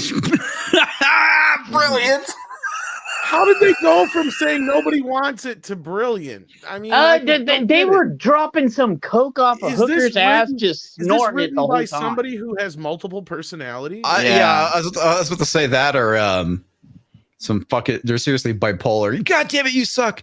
But we love you. Your content's fantastic, Alex Kurtzman. Anyway, the fucking can't believe that's even in the same sentence. Brilliant Alex Kurtzman in Secret Hideout has been a top priority for CBS and Paramount Plus, said George Cheeks. Yeah, you're reading what Cheeks said. Yeah. His name is Cheeks for a reason. President and CEO of CBS. Alex's vision and leadership of the Star Trek franchises had driven it straight into the ground to the point where original Star Trek fans just don't give a fuck about the franchise anymore. Oh shit, sorry, that's not what this says. And his ability to create artistic and commercial series across all platforms put him in a special, emphasis on special, class of creative talent. The retarded kind. Or the Ricardo time. God damn it. I'm fucking tired. I need to stop. Okay. I'm saying words that don't make sense. Anyway, his substantial accomplishments at CBS and the spirit of collaboration we enjoy with his team are greatly valued, and we are excited to build on his already impressive slate of shit. God damn it, Culture. Wow. But did you see what Culture just did? Comics, look. I see it. Let me get through the others. Mackety draws for $10. Ah, yes, Sonar in Space. Picard apologizing every single second that he has privilege. White male, very sophisticated. I'm so sorry. Toxic Man flew for 5 American pesos. Billy Ray Cyrus. There you go. Spokesman. Here's a quarter. Call someone with Don't hair. tell my heart, my achy breaky heart, that you won't use Culture Casino brand. Culture Casino for 50 American pesos. Promotional fee to be split between Tom and Comics. After all the taxes and shit, I might get $5. Well, you get like a quarter, maybe $2. You know, all in a day's work. Oh my God, Rob Altus, you hit this the head on the nail. Yeah, it looks like he's like, this is why I want you to put in the article. I want you to do this. Like, well, you're not wrong. There are a lot of these, at least the initial press releases. That's a lot of times how these things work, and we've seen it in real time action in the Sony email hack. Oh my God, yeah, you can see that was bad. Hey guys, Chicago Box Comics has been smoking. If I had been smoking, I would sound more intelligent. Yeah, I'd be like, this is my natural state of retardedness. All right, but that's the thing, Ricky, man. It's like. Yeah, no. It's like, and Tom's not Ricardo wrong. Montalban. There we go. You literally can see a press release from Disney be reported as news in an actual story in the trades, right? They essentially released the press release as a story in the trades. It happens. It's been happening forever, not just because of the Sony thing. How much longer does this jerk off fest go on for? Because go down the page and see, because we got to get bitching about He-Man. So yeah, we do. We do. He-Man is another fucking 6, 7, 8 paragraphs. Jesus Christ, most of it's bullshit, dude. Yeah, it's just blowing smoke up somebody's ass. So All right, let's see what you got here. Well, ironically, just as all this is announced, Paramount Plus loses the majority of its Star Trek movies, all but the JJ one. They don't fucking deserve it. Well, this is how they make money, guys. This is not. I mean, we're laughing, but this is how they make money. They amortize this shit. By now, it'll be sent out to Netflix or whoever gets the rights now for another year or so. Dude, Amazon, pay for those 4K remasters somehow. It's Amazon or Netflix is going to pick this up now. So common practice. Okay, this is one of those things. Common practice for these things is 8 months. So you'll see an 8-month window for stuff that goes somewhere else. So it'll be there for 8 months, and then it'll go somewhere else or back to the original rights holder. And this is how they pay for Star Trek right here. True. This is it. And I've been telling people this. This is why Paramount doesn't have much exclusive shit. No, because they are more than willing to get it out there because this is how they make money. I'm guaranteeing they get some really great deal for Star Trek somewhere. Probably do. Yeah. Plus, they got to pay for the 4K masters they just did, and according to Robert Meyer Burnett, fucked up the color timing on. Oh, that's great. I bet. The moment we've all been waiting for. Yeah, just a little bit of a extra. Yeah. Oh, that's yeah. The moment we've all been waiting for, folks. Talking about He-Man. Mother. Me and Tom gonna have fun on this one. I am so tapped out of this now, dude. Tell us again, Kevin, how this is a He-Man show. Yeah, right. Masters of the Universe is about to become the ultimate Evil Lyn story, Kevin Smith says. Fuck you, Kevin. You mean the one we already know where she's the daughter of the faceless guy or whatever? Yeah. Yeah. I have something for Kevin. How dare you? Fuck you! I love that. Fucking asshole. So yeah, Evil Lyn. Great. Yeah, Evil Lyn is going to be the subject of part 2. Now we all know it wasn't going to be He-Man. Oh, because they're going to him 2 more times, so. At least 2 more times. And we need to make a good 4 kills on him and Adam both. So. Warning: the following contains spoilers for the first 5 episodes of He-Man. Sorry, not He-Man. Masters of the Universe Revelation. No, it's Tina Masters of the Universe. Yeah. Get it Tila right. and the Masters of the Universe, now streaming on Netflix. Yeah. Masters of the Universe Revelation showrunner Kevin Smith revealed in a new Q&A about Netflix series that the second half of season 1 will reveal a lot more about Evil Lyn. But for now on, we're just going to refer to her as Lyn. Because is she really evil? I love that part in the show. She's like, I just added the evil. I was like, oh, for fuck. I just added the evil. Yeah, I couldn't believe when she said that. I was like, what the fuck? The one thing I actually thought was kind of funny was Evil Lyn saying, oh, bollocks. Anyway. Kevin is stupid. He's so fucking stupid. Why does he keep doing stupid shit? Yeah. Evil Lyn is absolutely one of my favorite characters, not just because Lena Headley gives it what I feel is like an award-worthy performance. I actually think she did a pretty decent job. Evil Lena Headley? But is she evil Lena Headley? Yeah. Bringing this character to life, but also because we mirror Tila's journey with Evil Lyn's journey as well. Smith shared in a video posted on Twitter.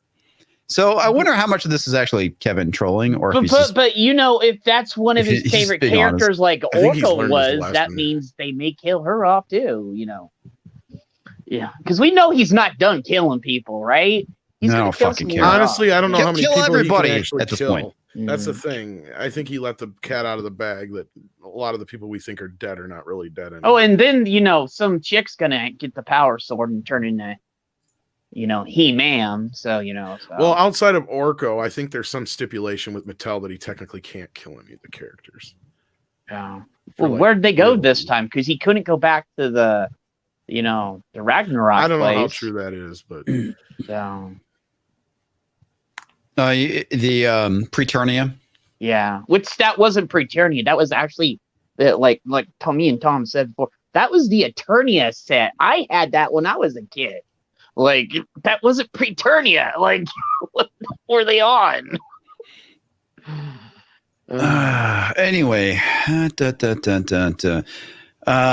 you're talking about 2 women who have been in the shadows of very powerful male characters since the inception of the franchise. False. Yeah, you know why? Because it was about He-Man, not about Tila. And Tila was never in the shadow.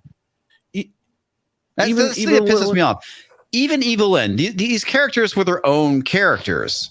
I hate this idea that somehow they were, it's just fucking retarded logic. I'm sorry. It is. Like, somebody pointed it out best when they pointed out, like, the only reason Evil Lyn and Skeletor work together is because Skeletor is not sure if he could beat her, and vice versa. Like that was even said in the original series too. But Evil Lyn will stab him in the back and not think twice. Oh, absolutely! Skeletor she's done it several times. If you go by the old series, Skeletor probably has more morals than Evil Lyn does. Yeah, she does. He does. I fucking God damn it, Kevin Smith. Oh, he's so fucked up this It's show. in her fucking name. She's evil. Jesus. But remember, we can't have female characters in 2021, folks, because that's problematic. And if they are evil, it's a man's fault. She is supposed to be the antithesis of Tila, aka the sorceress. Yeah. So like those two are like supposedly like the most powerful beings on Eternia. But as I pointed out, Skeletor is very powerful, and so is He-Man. And as I pointed out before, Skeletor is also a bit of a oddball because as bad as he is, he keeps a lot of other bad shit off the planet. And he also keeps all the other bad guys in line. Yeah. There's something I want to show you that is basically fucking double speak. So let's reread this right here. You're talking about two women who have been in the shadows of very powerful male characters since the inception of the franchise. And this is double speak right here. And Tila, fought side by side with He-Man. How can she be in a shadow if she's fighting side by side? Not only that, she saves his ass more times than not. Yeah. Oh yeah, she does. Like in the old series, she saved his butt a bunch of times. Definitely like more of his equal. So if you're considered to be someone's equal, you're not in their shadow. Exactly, as I was just saying, Evil Lyn is more of Skeletor's equal. If not, she's better. No, he's talking about Tila now, which again, as I pointed out, she is, and she's. And this is where he's wrong, right? Evil Lyn though was always Skeletor's subservient. No. 9. This is bullshit. I'd kill that bitch if I think I could. True. What? Now every time I've been watching the old Motu again, every time I hear him go, "What?" That's all I can think about now. I know. What? He says it a lot. He really does. Even Lynn? Like, what? Oh, sometimes it's just a flat out what? And he goes and raises his Havoc stat. Exactly. He's just like, what? All right, let me get this one because it was regards to Kurtzman. Okay, Toxic Man flew for $5. Just like Kurtzman is a brilliant, creative, comics reads gooder. Dopey, aimless Toxic Man flew. That's right. Make fun of the guy who has dyslexia or whatever. It's fine. I make fun of myself. I mean, come on. I know.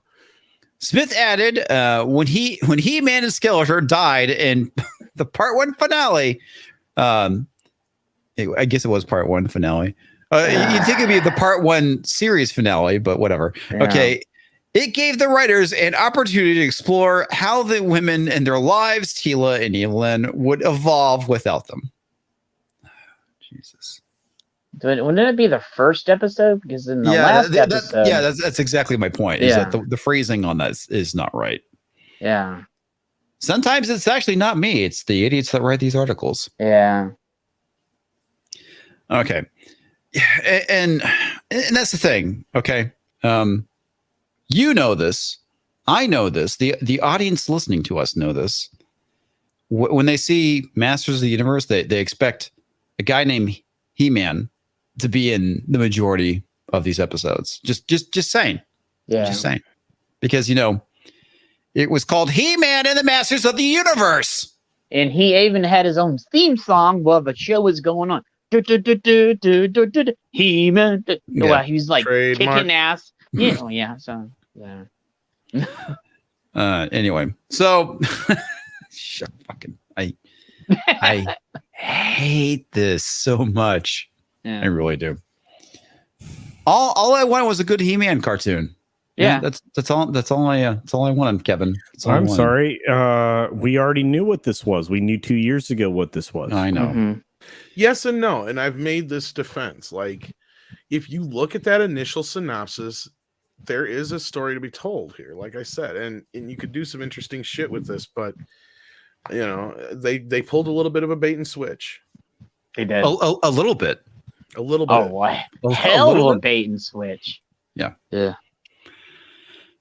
Smith said that when He-Man and Skeletor. Okay, I already read that. Okay. I mean, you got 2 super chats there, comics. All right. Well, I technically got 2 because I read the one from Toxic Man Flu.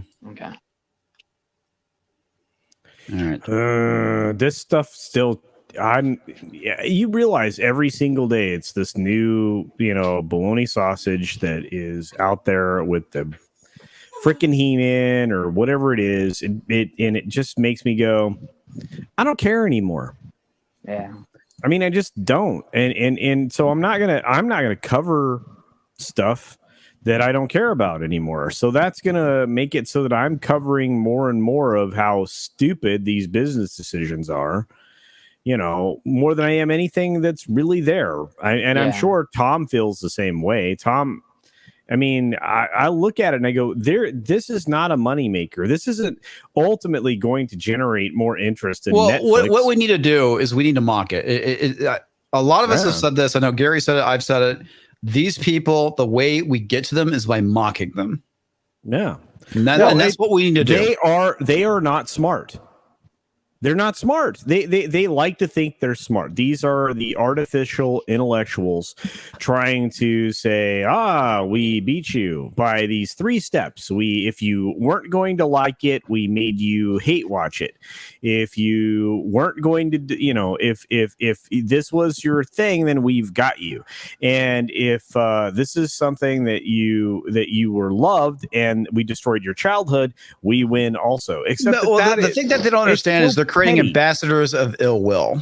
Yeah, exactly. I mean, and you're talking about the creation of this. Kevin Smith became the very thing that he used to call out. He became absolutely the tiniest little, pettiest little human being in service of the most myopic and tragically misdirected storytelling narrative of all times, and that's what all these people end up becoming. They are a fraction of the person they believe they are, and then they put it on display for everyone. Yeah. Well, here's the thing. Also, Kevin Smith has always been a bit of a thin-skinned little bitch. Yeah, I can agree with that one. The thing is, he used to get it from the press, and now he's actually getting it from the fans, and he's not used to getting it from the fans. Yeah, because there's still a lot of fans that kiss his ass. Yeah, but I'm not one of those fans that kiss his ass. No, yeah, fuck. He lost that right when he did all that shit. Even before then. So Toxic Man Flew for $5. I saw Dixman and the Masturbators of the Universe a few years ago. Definitely not directed by Kevin Smith. Yeah. Okay. Valiant Renegade $4.99. What? If I was smart, I would have queued this up and started with what is the airspeed velocity of a laden swallow? And Skeletor's voice sounds exactly like the Bridge Keeper in Monty Python and the Holy Grail. What is the airspeed velocity of an unladen swallow? I can't do Skeletor. I love a lady that swallows. Indeed, Tom. Indeed. Hello. I would say comics, his 90s self would kick his modern day ass right now and say, what the fuck are you doing? Yeah, what are you doing? I want to think that you're right, dude. I really do. Hello, Skeletor. I don't know. Maybe he was always a fucking sellout. Oh, is that the new Battle Armor one or the retro one, dude? It's the classics or whatever, or the Origins or whatever just come out. I didn't see those yet, so. Okay, Joe Reyes for 2. What is that? Euros? Yeah. Okay. Yeah. Vader also does a Skeletor style. What? In A New Hope. Yeah, he does. Yeah, he does. In the Death Star turn scene. What? Ew. But it sounds more like what? What? You are not wrong. You are not wrong, sir. He-Man. I'm playing with my toys. Tom's playing with his toys. I am. These classics figures are awesome. Okay, what happens if those figures are removed from their lives? Who do they get to be? Probably the same people they've always been. Jesus Christ. Smith continued. As we see in the first 5 episodes, there's goodness and evil Lyn, as Orko points out. But in the next 5 episodes, kids, it shifts into an evil Lyn story that is so compelling, absolutely fascinating, satisfying, heartbreaking. It's becoming my favorite part of Masters of the Universe Revelation. What? What? Yeah. Valiant's just happy somebody didn't call him VW, so. Oh, it's because I fucking get his name wrong all the time, man. I had to pause and read it to make sure. I was like, he paused and actually got it right. And I was like, Valiant's going to be so happy you didn't call him VW. Well, because I always say vigilant, okay? Which is not vigilante. Though I have said vigilante on occasion too. I've done it once. It's infectious. Yeah, I've done it once. And he's like, come on, man.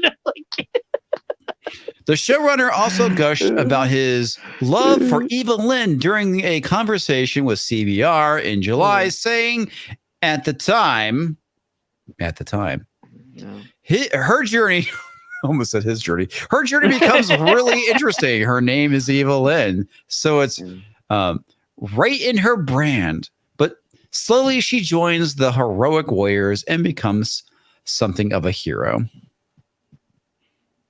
Yeah, why can't our villains just stay villains? Okay, it's actually, I mean, our heroes are now villains. I mean, let's look at Scarlet Witch. Let's look at several other people along the line in any of the Disney new television series.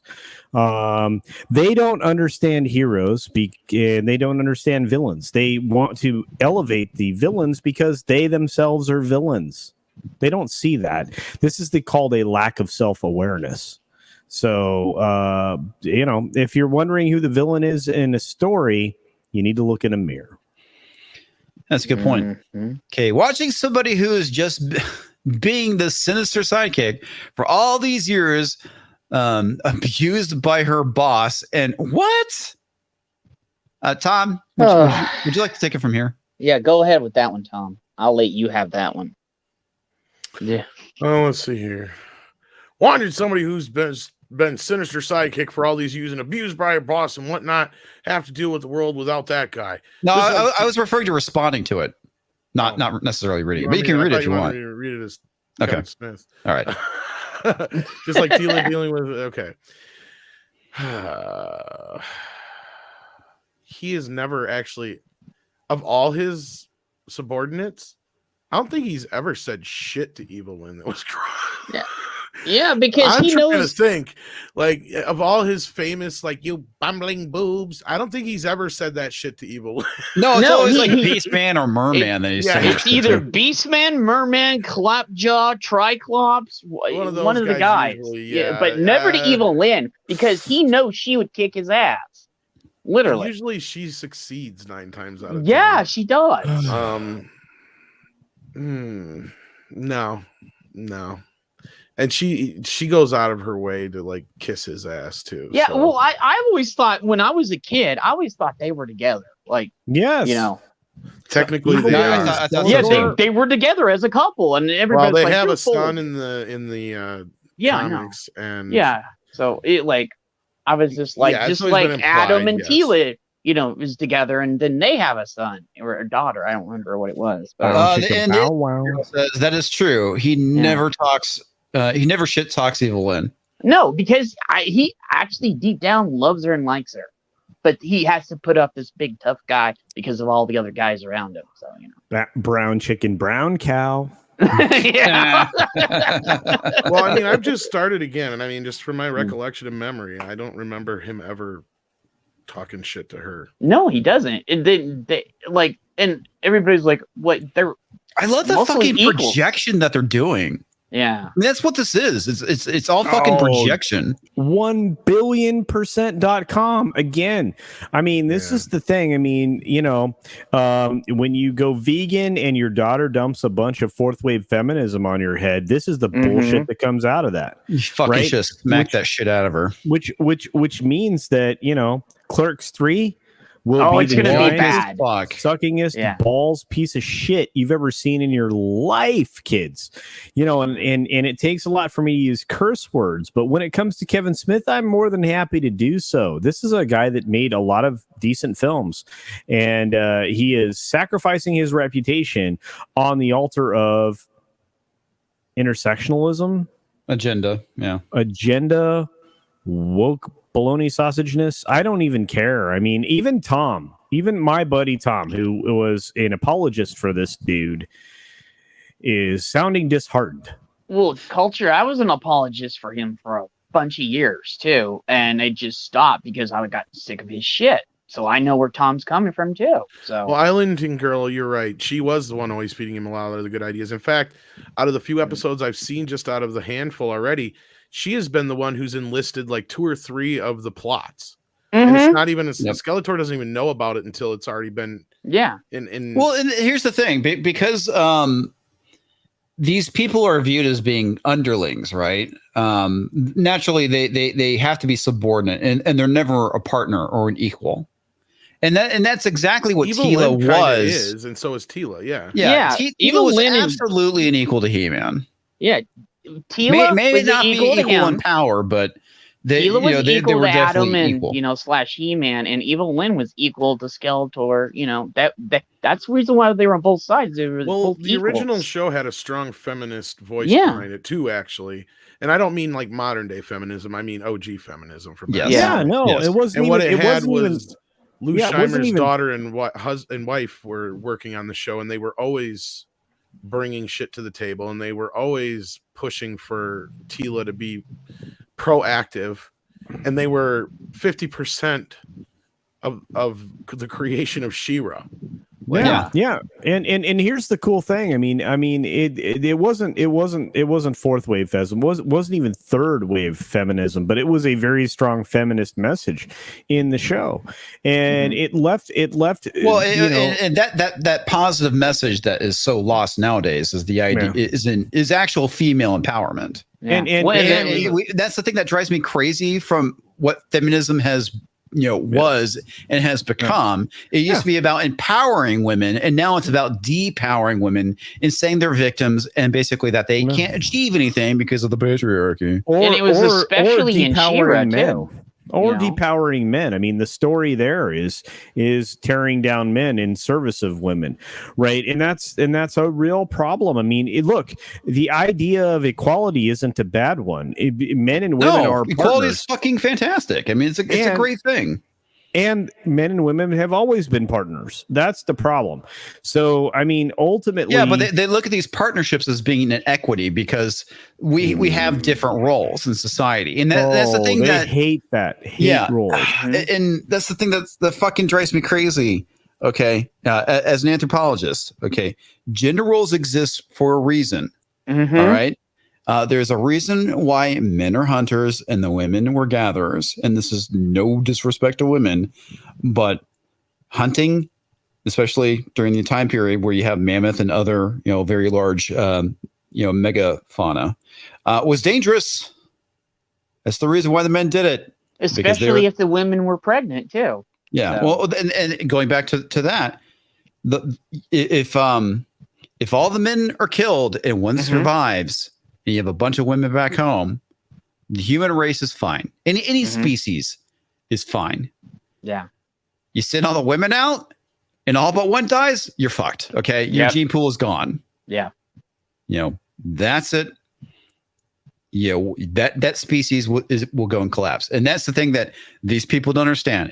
This has nothing to do with, women being inferior. It has everything to do with, men being expendable in the face of nature. Okay, that's just the reality of the situation. Well, on the other side of it too, when it came to She-Ra and He-Man, they were treated as equals, but at the same time, they embraced their differences. Mm-hmm. You know, She-Ra did too. Yeah. He-Man, you know, he embraced the idea of being the gentle leader and male. You know, he encapsulated everything like Superman. Well, everything Tom, a guy even in The Secret of the Sword, they showed that, you know. So and She-Ra, on the other hand, she embraced her femininity. Yes, but also was a strong leader. Yeah, exactly. So you had, you know, the both sides of it, and you know, in her nurturing side, she also, you know, embraced as well. Okay, there's some comments I want to get from Lindsay real quick, so I'm going to get through these super chats real quick. So, Toxic Man Fluid Exhibition for 5 American pesos. Kosher Casino Skeletor Face Cleanser. It dissolves all of your facial skin problems and your facial skin. Yeah, you'll have hair, but no skin. So. Indeed. No. Fucking. I will only give you products that are of high quality. It will, and that particular scrub made in China with real acid. Okay, now I can actually scroll down because fucking Discord keeps going off. Oh. All right, let's see. You want this $50 back now? He totally does. Okay, Lindsay, the cynical geek. Men have upper body strength, women do not. That shouldn't be sexist to say. It's biology. I know, exactly, right? That's it. You're spot on. But of course, you know, people like Anita Sarkeesian and say, oh, it's a social construct because men work their upper body more. It's like, okay, I tell you what. Side by side, you get next to a dude with roughly the same arm strength, and for 90 days, you both, you know, exert yourself to try to build your upper body.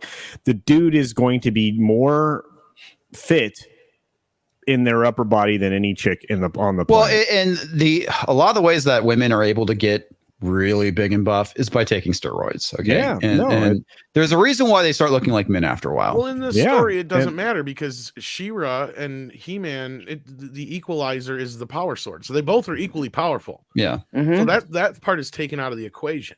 Yes, it is. Their differences come in how they approach things and their stories and where they come from. Because actually, like, the story is kind of a reversal in She-Ra as it is to He-Man. In He-Man, it's fighting to protect Castle Grayskull and Eternia, as opposed to She-Ra, where it's rebels fighting for whatever the fuck it is where she comes from. I can't remember the hell name of it. Etheria, yes. And she goes for the honor of Grayskull, you know, and then, you know, instead of power, but still, she's still just as powerful. Yeah, but that tells you right there, for the honor of Grayskull, and she uses her femininity and, you know, what am I get the word? Her femininity. Pushing the sword away in a very masculine way, she caresses it and looks. And she uses her womanly, you know, powers and helps. They're yin and yang, you know. Yep, exactly. Let me get Macany super chat, and then I'll get back to Lindsay's comment. Macany draws for $10. The delusional misconception that women have to look and act like men in order to be considered strong and empowered, I feel is also a result of current wave feminism and identity politics. Absolutely.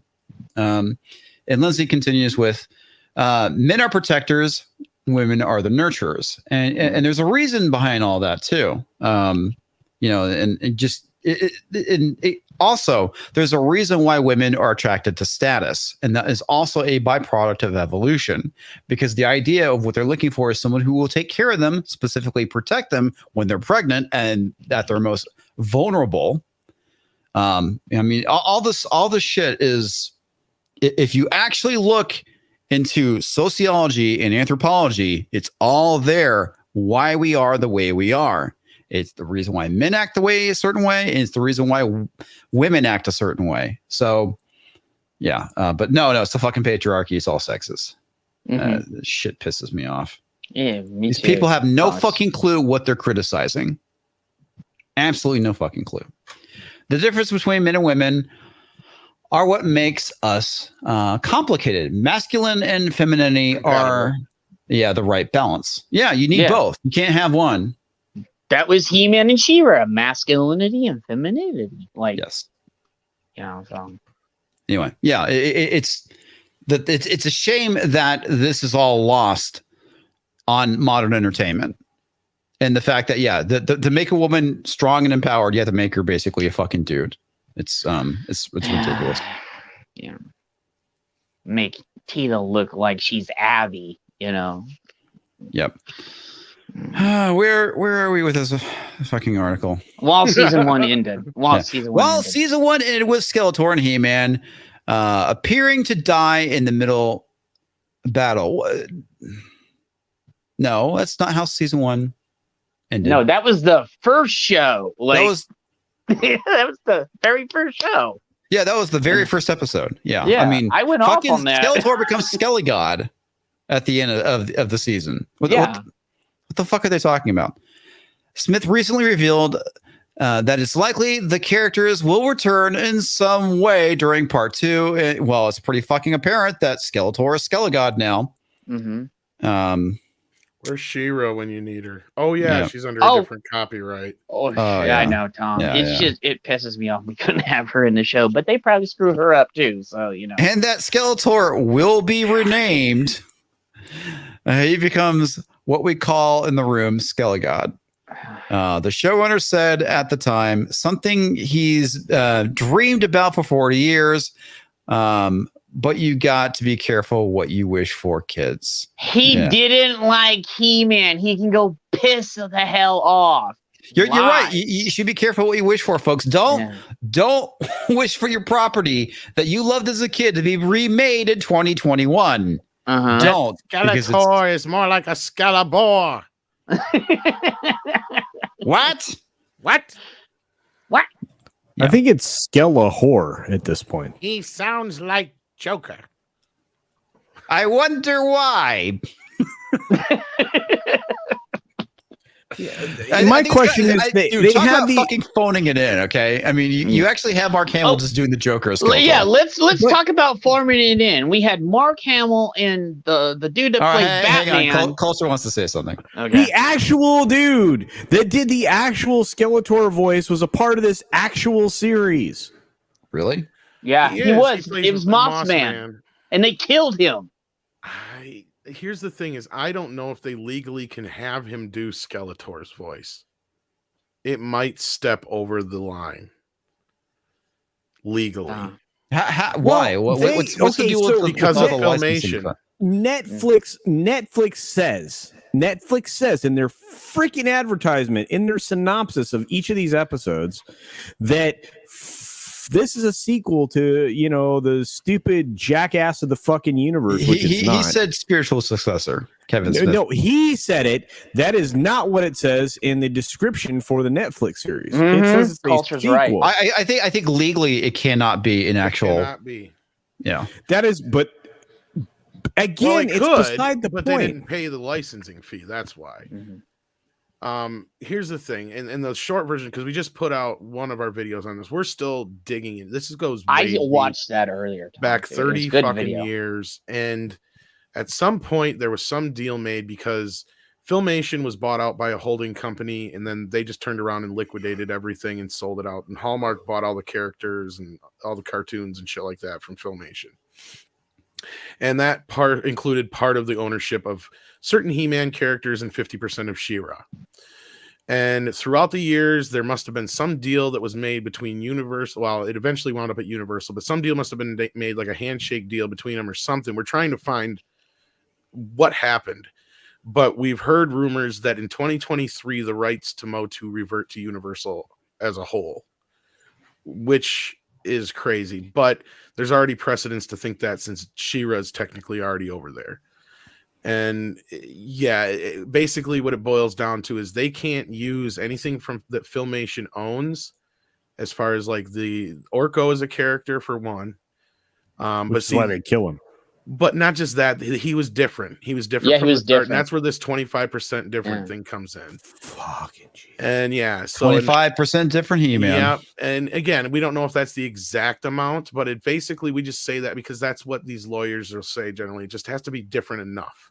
Yeah, that's the copyright. That's like the joke. 25% different Star Wars, Star Trek, He-Man. every franchise that just enough is getting rebooted. Yeah, just enough.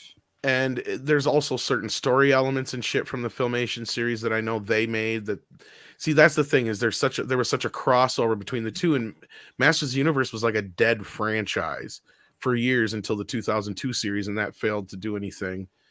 And then it was good though, and that's what. Yeah, it was, but that's not the point though. And then it just sat there and languished for years again until they started reselling all the characters again, and so like there became a resurgence in the property. But again, they only got a couple years left. So Sony had the rights for the movie for a while.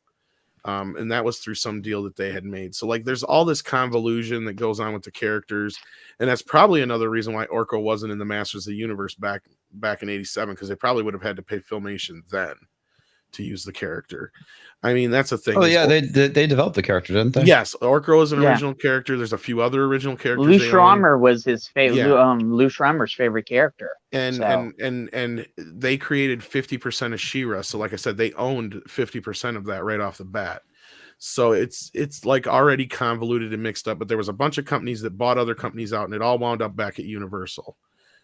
And so like right now, the rights are kind of just sitting in limbo for Motu and the Interium until 2023, we're being told. But there's some people who are refuting that from Mattel and stuff like that, but they won't show us or tell us any specifics. It's really muddy. It feels a lot like the Star Trek bullshit. Mm-hmm. Yeah, it sounds Star Trek's horribly mudded with everything. So yeah, if they actually had the name just escaped me, but the guy who does Skeletor's voice, I think that would cross the line into Filmation territory. Yeah. So they would probably get in trouble. Yeah, and they would have to pay. They would have to pay either Universal or somebody else. I was more on the in the line of thinking like Jed was. It's like if you got fucking Mark Hamill doing Skeletor, and you've got what's his face who does the voice of Batman. Why don't he just did Batman. He didn't do anything else. I was like, what the fuck? Well, why isn't he He-Man? Because the guy that got playing He-Man sucks. Yeah. Kevin Conroy. Yeah, I'd rather have Kevin Conroy. They should have had him play He-Man. That would have been. But and do even it if deeper. Kevin can't do a young kid's voice, then just have somebody else do Adam's voice. Yeah, that's all they have to do. But he does when he does Merman, and if you go back and look at my tweets the night it came out, I was like, he just did straight up Batman as Merman. I was like, what? Like, the funny thing is, when I was watching it, clearly I was not paying enough attention because I totally did not realize that was Kevin Conroy. Yeah, he doesn't even do anything to his voice. He's just he's just Batman, and then Skeletor's in there, and then they talk. It's like Batman and Joker. I was just like, what? He didn't even do anything to his voice like the original. No, nobody did. Like Merman talks like this. Yeah, Merman talks like that. He talks like he fucking sounds like he has bubbles coming out of his mouth. Yeah. So. Wow. I was just. And that's another thing is I don't think they could get too close to the voices. They couldn't look too much like the Filmation versions. There's certain story elements they probably couldn't use. And then I heard something else is like as far as what they got away with certain things may have something to do with their deal they have with the comics, which is probably some, like I said, like I feel like there has to be some handshake deal with Orko. Yeah. Over the years, like they just made some deal like with the toy side of things. Well, they had Orko in the was it the 2002 version of He-Man. And he is. Yeah. He is. And see that show is under under Universal now too, under their control. So that's the thing. And there's people who have argued, oh no, it's just the entertainment rights. But what I heard was all rights revert. And at that time, Mattel only has a first refusal right. Yeah, all roads lead to Universal. And what that means is then if somebody comes to Universal and says, we want to make He-Man something or other, then they have to go to Mattel first and say, hey, do you want to make this? These people want to do this. And then Mattel can say yes or no. And if Mattel says no, then they can go to some other company. So, yeah. That's my understanding of the deal. Huh, go figure. Yeah. All right. Toxic Man Flu for 5 American pesos. Tila's Ethereum Muff Diving School classes meet every night at the Y. Well, the only precedence I can really throw to that is that's part of the reason why I've heard that they're throwing out as much Masters of the Universe stuff as they can because it's the last few years that Mattel controls it. Yeah, and they've got this they're series. done with it. They've got a kids series. They've got the movie sitting in limbo. We've now heard something about a live action TV series as well, but I have a feeling that might just be the movie split up into a Netflix series.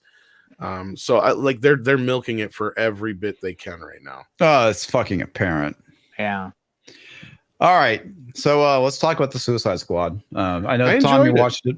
Oh, good. It. I was hoping it was being funnier than it was. I won't give away any spoilers really because it's brand new. Yeah, it's a different kind of movie. It doesn't really feel like a sequel to the first one, but it definitely does at least kind of admit that it's still in the same universe, right? Like you have some of the same actors playing the same characters. And they do kind of carry over some of the relationship between like Flag and Harley Quinn and shit like that. And what's her face, who's the head of the organization? She's the same actress. And Amanda Waller. Amanda Waller, but I can't think of the actresses' names. But she's the same actress. Yeah. I liked a lot of the new characters. The only one I didn't really care for was John Cena, and of course, he supposedly has a series coming out, and I have zero interest in that. Yeah, he's gonna have his own spin-off. So and it wasn't so much that the character is just the way he plays him, and as an actor, I don't like him. I just, and it's nothing to do with I never really cared for him before his Chinese shit, and it has nothing to do with that. I just don't think he's a very good actor. Well, but see, now HBO was counting on him, and they spent a lot of money bringing him into a regular series show, original entertainment show on their streaming platform. Tom, how do you think that's going to do? Well, I don't know. It depends on how well this movie does, and the normies don't pay attention to that other crap. The standouts in this movie, though, were definitely, I would say, the shark. Sly killed it as the shark. Yeah, I wanted to see that. Wait, who played the shark? Sylvester Sly Stallone. Really? Are you serious? Shark. Yeah. King Shark. King Shark. Oh, fucking A! I had no idea. Yeah, fucking awesome, dude. I thought it was going to be King Shark stealing the show the whole time. And trust me, the CGI is a lot better than it was in the trailers, guys. Really? Okay. Yeah, they do some that's my close-ups worry on King Shark, and he looks great. There's some great CGI in this movie, I'll tell you that. The whole final battle is great. I don't want to get into too many specifics. Idris Elba was really good in it, playing Will Smith. Well, he's a different character, but it was. I know he's playing Bloodsport. Almost same kind of story beat type thing to it, and everything. Like, wants to impress this. He's let down by his kid, and almost the same fucking character as Deadshot was, or whatever. Outside of that, but see, here's the thing. First of all, Will Smith nailed Deadshot. Probably one of the best things of the original film. I have a real problem with that. I have a real problem with them swapping, essentially remaking the film. I mean, I know it's not a remake. It's not really in that sense, because the movie itself feels like a completely different. It's a different film, that's true. But it's like, okay, we're gonna reload and give you the same beats. I don't know. We'll see. Exactly. I'm gonna watch just it. That. No, I agree with you. Like hearing that, like, yeah, his character very similar to the Will Smith character. I'm not gonna argue that. Yeah. But the movie itself, who's the Kinnaman character? Kinnaman, which one is he? Oh, I know. By the way, Joel Kinnaman. Joel Kinnaman. Yeah, that's Rick Flag. Yeah, he's in it still. Yeah. Kinnaman is the best part of all of the films. In this one, he's all right. I mean, oh, really? He's there. He plays a big part of the last quarter of the film. Flag is like that guy. Flag is the guy. He's the audience. Well, I don't want to spoil the movie because don't spoil the movie. But Flag is the audience. I mean, that's what he's supposed to be in these films. He's the audience. Not so much in this one. Fuck. All right. He kind of is to a point, but not exactly. Like they've toned down in certain ways, but also amped things up. Like it's. Without getting into too much, like it's definitely a completely fucking different tone than any of the DC movies we've ever gotten before. I'll be honest with you. I figured James Gunn was probably the best director for this type of movie. It is a James Gunn movie through and through. No, Richard Rodriguez would have been a better director for this. I don't know. No, I enjoyed it. I think James Gunn has the It's the dark. quirkiness enough, and also the fact that because he was a trauma director, he's not going to shy away from the violence. It's very fucking dark and violent. Oh yeah, shit. He's good with dark because he worked at Trauma. Okay, Well, he worked on Romeo and Juliet. I'm going to tell you this much: there's actually two suicide groups in this movie, without giving too much away, and one of them don't really make it. I'm going to say that much. Oh, I already knew about that. There's a lot of death in this movie. Well, and that's what it should have, right? Yeah, it should have. The first one should have been that. Blowing out everywhere, fucking guts flying everywhere, blood splatter. Like I know that king shark like fucking swallows a dude. He rips a dude in half, not sideways, but the long way. Damn! And every time he went, yum. No. I love King Shark. He's great in this. That's funny. I had no idea that was Stallone. Yeah. He doesn't have a lot of lines. It's definitely kind of like I don't want to compare him to Groot because they're two completely different fucking characters. But he's obviously like the Groot in quotations of this movie, right? Like there's a lot of, I wouldn't call it bait and switch or subversion because subversion and bait and switch are bad words, but there's a lot of. You're like, wait a minute. Like, this movie kept me on my toes for the most part, even though I kind of figured how it was going to end. You know what I mean? But Tom, it had a lot of nice twists and turns to it. But Gunn uses the same mechanics and everything. No, it's not the same as all his other movies. It's different. It's more of a James Gunn film than it is like a Guardians of the Galaxy. So if you go into this expecting like a Guardians of the Galaxy ripoff, you're going to be completely disappointed. If that's what you want out of this. Because that is not what it is. It's closer to Super. Have you ever seen Super? Yeah. Yes. It is more like Super. Okay. Well, yeah, Super is a great movie. I'm gonna watch it. I'm gonna tell you what I think at the end of it. The thing is, the problem is, look, the fact that not for kids at all. Yeah. The fact that Tom likes it and Yellow Flash likes it. I'm gonna look at People must be watching it because it fucking glitched out on me quite a few times. I kept losing bandwidth, and I've got the highest internet. Yeah, I know. I've got the same problem, and fucking StreamYard's giving me the fist of love every morning on the 6-minute daily. I'm super pissed right now. I'm like actually like gonna do what Odin and they recommended. dropped it early. It wasn't supposed to drop until midnight Pacific time. Yeah, I thought it was to come out, tomorrow or technically today. Yeah, I was gonna be taking a watch nap. it. And risk missing this show just so I could watch it, like sleep and then get up watch the movie and then get up for the morning show. But I'm glad they dropped it tonight because now I can do this. So, yeah. All right. Well, I will look. I was happy with it. I was really happy with it. Okay, but I went in. I had a descriptor, a breakdown of what this film was, and so I'll watch it. I'm gonna watch it.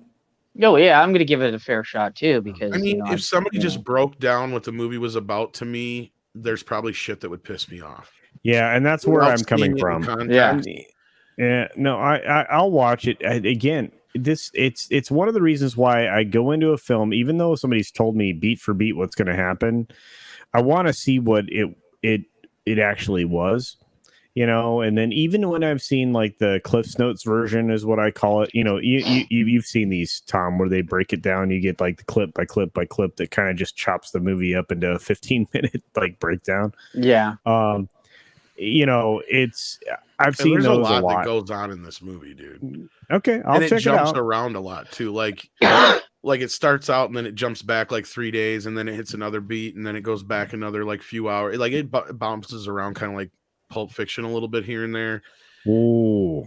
But not like overly. It works. Like I was at first kind of like, I don't know about this. And then it kind of pulled me in. And like I said, I liked most of the characters. The only one I didn't really care for all that much was John Cena. He feels completely out of place in this movie. He feels like he should be in a completely different movie. For some reason, he just does not fit in.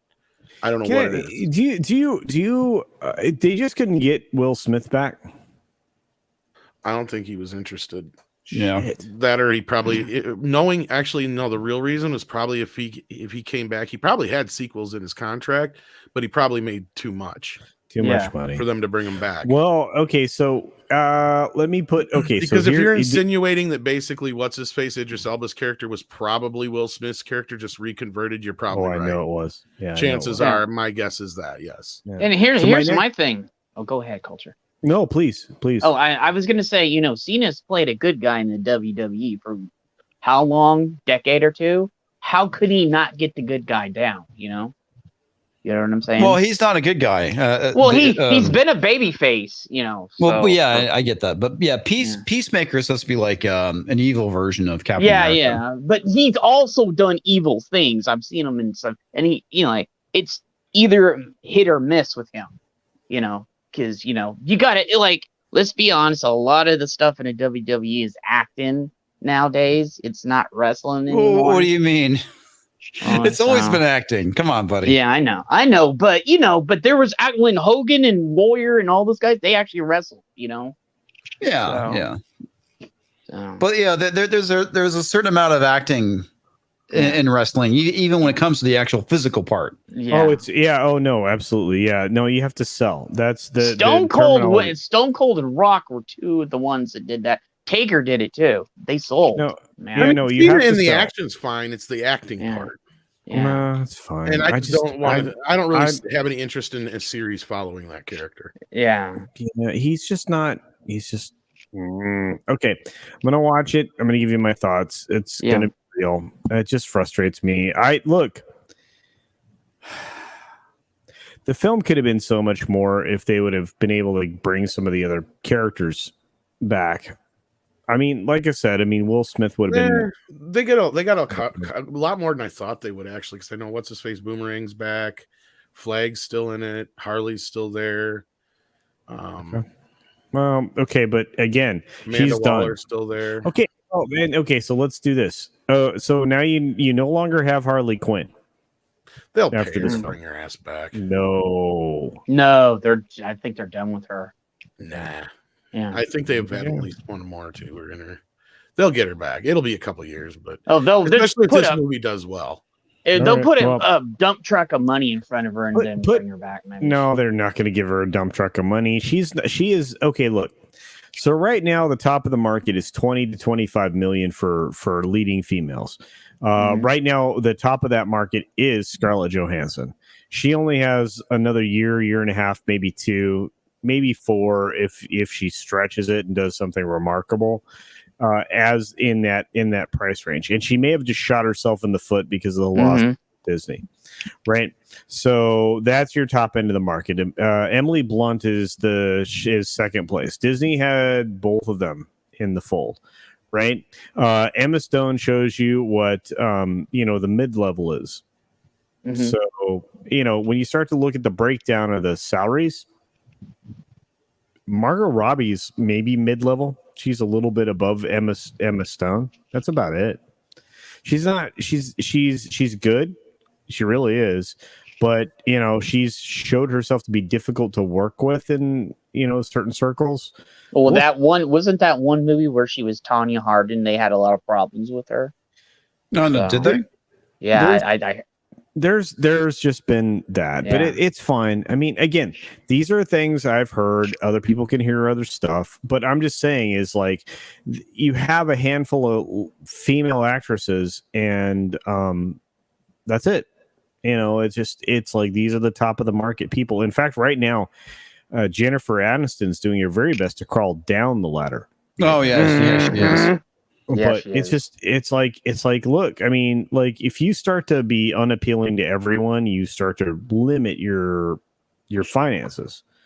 But anyway, it is what it is. We'll see what happens. I'm going to see this film. I will honestly give you the best possible review I can. Well, the best part is Harley doesn't take over the movie, especially like she did in the first one, right? Like the first film was good, though. I know a lot of people won't agree with me. I liked it. It was fun, but it was still a shitty movie. It was still Harley Quinn in the Suicide Squad, though. Come on. Yeah. No, absolutely. That's exactly. I would love to see the Ayer cut if they ever do. We'll bring one out. Okay, so I watched the non-theatrical release, right? And it's far better than the theatrical release. So when I say to people, if you see both versions, you don't want to see the theatrical. You want to see the extended cut, whatever the fuck they called it. Still not the one that Eric cut. No, it's not even close. But it is vastly better. I don't know about vastly, but it is a little bit. Bez is right though. Harley is way overpowered in this movie. Of course, they got to do that to her. I mean, come on, they're in love with her. Like, she's not the centerpiece though. I mean, there is a bit like we've seen it in the trailer, so it's not really a spoiler. Like there is a bit of the film where they go in to have to rescue her, right? Because she's in a prison. She rescues herself. She ends up rescuing herself. When I saw it in the trailer, I honestly thought it was funny because it reminded me of Hudson Hawk. Mm-hmm. A little bit, where the damsel distress rescues herself by accident. I love Hudson Hawk. I love that movie. So well, and it was well done. I mean, God, Danny Aiello was so good. That's kind of the feeling. Now, it's been years since I've seen Hudson Hawk, but that's kind of the slapdash kind of feel of this film. That was the feel I got from that scene. It didn't come off as being like modern feminism when the woman has to save herself. No. Like with Ray, it actually came off as a funny joke. Outside of her being a little overpowered, there's no real point where this movie goes overly woke. There is a bit of daddy issues, but it goes both ways. Okay. There is, but that's just a small portion of the film. That's kind of actually what anytime the daddy issues go both ways. Well, no, you have the one where the one character, the reason she's who she is and wants to be better is because she loved her father and her father loved him and all that kind of shit. And then you have the other character whose father treated him like shit. So it's like, you have that both dynamic there and the characters bond over that. Like it's stuff that there's nothing in this movie that I'd say, oh, it's fucking woke. Or there's even an agenda behind it or any of that shit. All this movie wants to do is have fucking fun. And it does from the opening fucking credits on. It's just James Gunn is good with that. I mean, Tom, you and I both agree he's that's where he. I don't want you guys thinking you're getting yourself into some MCU happy-go-lucky kind of movie. It's not. When I say super, it's super. Well, Tom, Kick-Ass, that kind of stuff. I will say this: if anybody's ever seen some of his old trauma movies. They were dark, man. And fucking Windows. God damn it. What the fuck is this? Go away. Seriously. I'm trying to highlight something and the fucking window pops up. It's non-woke fun. Yeah, it's not woke fun. It's not nearly as funny as I thought it would be. And you actually do get invested in these characters. So yeah, when some of them do die, you do give a shit, right? And I found myself near the end worrying about certain characters. Well, and that's what you want out of your movie, right? In the original Suicide Squad movie, what they kill not Captain Boomerang, fucking the zipline guy, and that was it. Yeah, that was pretty much it. No, on this one, there's nothing but carnage. I can't even. There's horror. Well, you kind of have to, and that's the reason why they have to have a large. A large cast like this, so you could actually kill some of them off. It's called Suicide Squad for a reason, man. They go out of their way to the gore is over the top. Slipknot, thank you, Sax. Yeah, it is over the top gore. It is hilarious. It is just indulgent. Like I said, man, this movie from the very start seemed like it was something that fucking what's his name should be doing. James Gunn. Yeah. Yeah. It totally fits. And I get culture. If you don't like it, I want to hear what you feel about it. But I was not expecting to love it, which I don't know if I would say I love it yet. I got to watch it again. I did enjoy it quite a bit though. Mm-hmm. I'm going to be watching it tonight after this. So. All right. So when I get up tomorrow after the 6-minute daily, I'll put some effort into watching this before my Friday long, pre-flight. It's 2.5 hours long. That's fine. I'll make it work. But it's even if I have to start it before I go on the 6-minute daily. But it's just credit scene too. Okay. I watch everything to the end because first of all, I want to have people to blame. But that's how I'm wired. That's a good point. It is a good point. I need people to blame. That's why I will say that the music in the first movie was better. Believe it or not, having James Gunn involved. There's some good tunes in here. But the original music and the classic music was better on the original soundtrack. I will say that. God, I really, again, I'm one of those people that was like, I'm not going to see this in the theater. This is the weird part about this is how I ended up liking the original Suicide Squad. I didn't see it in the theater. I was told specifically it's not good. Then somebody said, it's absolutely not good, but it's still fun. No, it isn't. Yeah. Plot is We shit. we need mindless entertainment. This is that's still a fun, better so. film, though, overall, like as a film in quotation. Even okay. So and then I was then the same person that told me this is not a good film. This is what's going to happen. Told me, okay, watch this, not the theatrical version. Buy this Blu-ray set, and I was like, okay. So I watched the non-theatrical version of the film, right, the extended cut, and I was like, oh yeah, this is not as awful as I'd heard, or even from, the same as the beat for beat that I got before. It's not terrible, so I don't know what everybody's bitching about. Then I watched the theatrical version. I was like, fuck, that sucked. So well, because basically the Enchantress, she has no fucking motivation behind what she's doing. No, and that's the thing. So they didn't demonstrate agency for that. I don't even want to get into that, but it doesn't matter. You're right though. She doesn't. No. It's like because reasons. It's her whole motivation for what she's doing is because reasons. Yeah, I saw that too, and I was just like, ugh. And that still wasn't fully fleshed out in the extended cut, right? So anyway, the reason I might be remotely interested in the film I'm going to watch, obviously tomorrow, apparently, Starro is kind of cool. I want to see this get pulled off. Good, actually. Really? I was impressed with most of the CGI in this movie. Okay. And I'm not a CGI fan, but it seems like Gunn used it very sparingly. There's a lot of times where you can tell he used practical effects and it helps. So if this film is successful, Tom, and there's no intersectional woke giant trash bag of stuff right in it, right? Will the studios get crazy excited for that? Yeah, because okay, wow, film performed and we didn't have to put a bunch of garbage bag shit in it. You and I both know that's not the case. We still have 3 to 4 years of this shit coming. I don't know if this movie is going to be that big of a hit. I think it's going to do okay, but the fact that it's on HBO Max is going to kill. It's going to fuck it. I know. Anything that goes on to HBO Max. Now, if they were charging $30 to see it on HBO Max, it would be a little different story. Yeah. Yeah, I just look. You and I both know what could have been when it comes to GVK, right? GVK could have been huge. That film would have been amazing, right? This is why, again, they were still, and up until 3 days ago, maybe. Well, it's probably closer to 4 now for most people on the East Coast, but they were still negotiating with Legendary for Dune. So I guess we'll see.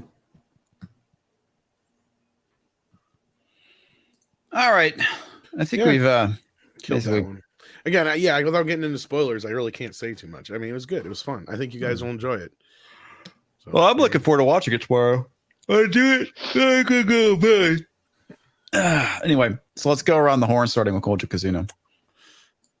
And as I almost hit the remove button rather than solo.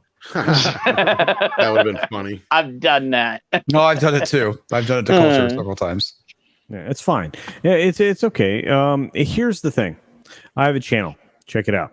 I have a Minds. Check that out. I have a Twitter. That's fine. And Odyssey. Yeah, check that out too. They're all Culture Casino. If you can't find it, I can't help you. But we appreciate each and every one of you. You guys have no idea how much. We have amazing people that support us across all of the different channels that we participate in, and we thank you. Be sure to follow up with us throughout our adventure next week when we start to arrive as of Wednesday in Vegas. You'll have a bunch of people that'll be trying to maintain their channels while they're probably a little inebriated and having fun. I will be under the guidance of the boss, which means I won't be that out of control. So, other than I might, spend an exorbitant amount of money at places that, I probably shouldn't. But I will have a great time. Hopefully you guys will join us. I'm so looking forward to meeting as many of the humans that show up there as possible. And beyond that, thank you all. You guys are the best. Please, if you're not subscribed to me, subscribe to me. I really do want to hit 5K by the end of the year. You know, or at least by my YouTube birthday, which is February 16th. So that would make me crazy happy. You know, 2 years on YouTube, 5K subscribers. That'd be bitchin.com. I love how you completely ignored my comment. What comment did you make exactly? No, never mind, dude. It was just you know being what's snide. interesting is I am hoping to play golf with Ryan and not only play to my handicap, but perhaps beat his little white skinny butt. We'll see. You need to get footage of that too, Colin. Sorry that for the dead noise. I was like yawning before I could transition over to Jed. Beautiful. Thanks. Great. Hey, I want to thank you everybody that came here tonight and subscribe to everybody like Culture and Tom. I mean, if you haven't, we probably all subscribed to all of us already because we're over here. But subscribe to everybody. Tomorrow night, today's Thursday. Tomorrow, Father Christopher. There's Friday Night Tides, and I'm not gonna be on it, but I'll watch it. But yeah, then there's Nick, and then be on Foul Ball, and then I don't know what I'm doing on Saturday, but on Sunday we're gonna have a big day. We're gonna have a Star Trek, talking about OG Star Trek, and the show's gonna be cut short so we can go on Clobberins, and we're gonna pay respect because Marvel won't do it to the Fantastic Four. So just want to let you know. So we're gonna have Star Trek, and then afterwards, not a long stream as we usually do. So, but please subscribe to us. We're at 255. So thank you guys for everything, and thank you Comics for always letting me come over here, brother. I appreciate it. No, you're welcome. So, last but not least, there's Tom. I just found an interesting story. Oh, yeah. Yeah. Kristen Shaw reveals why she was fired off of South Park after 1 month. She claims it was because she pitched too much. Wow, she has a giant dong then, huh? Uh-huh. I think it was probably because she was probably pitching woke shit. Mhm. Oh, I thought she might have been pitching a tent. No, she said she got fired. She got a warning because she was talking too much and I was pitching too much. I'd never been in a writer's room before. So I was just like, let me earn my keep. I was like, how about this? How about this? How about this? And that's not how it works. Was she a writer? I don't think so. No, she wasn't. What She did did she write do? some on. She did write some on that series. What was that series? The Last Man on Earth. On Fox, I think. So Hey, shoot me that link. I want to take a look at it. Sure. Oh, it's my turn. yeah. No, I mean, she's not like accused. Tom's. It's Tom's turn. It's Yeah, Tom's well, turn. you know where to find me. I just found that interesting because Yeah. Oh, dude, there's so much out there in the world, Tom. We never get to it all. You know, and guys, if you have not been to a Midnight's Edge in the morning, you should go to Midnight's Edge in the morning. Tom is one of the very best, along with Andre and all the amazing guests that they get. Check out everybody over there. Even Midnight's Edge Espanol is excellent. So with my brother Pablo, that's also a pop culture archivist. So, oh yeah, Pablo's amazing. Yeah, Pablo's awesome. So I also have to agree with the statement. Golf in the middle of a desert in mid-August is suicide. Dude, we have golf out here all the time in Arizona. Like, dude, yeah. I mean, roll out of bed, go play 18 in Florida on at 10 a.m. You know, in Central Florida, you'd be like, nah, life's good. No, you're right. Writing in by committee is not usually good outcome, cheese factor, and that's why Trey and Matt don't usually work like that. They got guys like Bill Hader and the ones who keep coming back. They come in there, and what they do is they help connect dots. Yes, Hader's really good. Oh my god! Yeah. And I actually listen to interviews where Trey and Matt talk about that kind of stuff, and even Bill has said this is what he does. They have ideas, and then they have we got to get from here to here. How do we get there? And that's what those guys do. Is they help them get from here to there. They're not there to give too many ideas. That's what Trey and Matt do.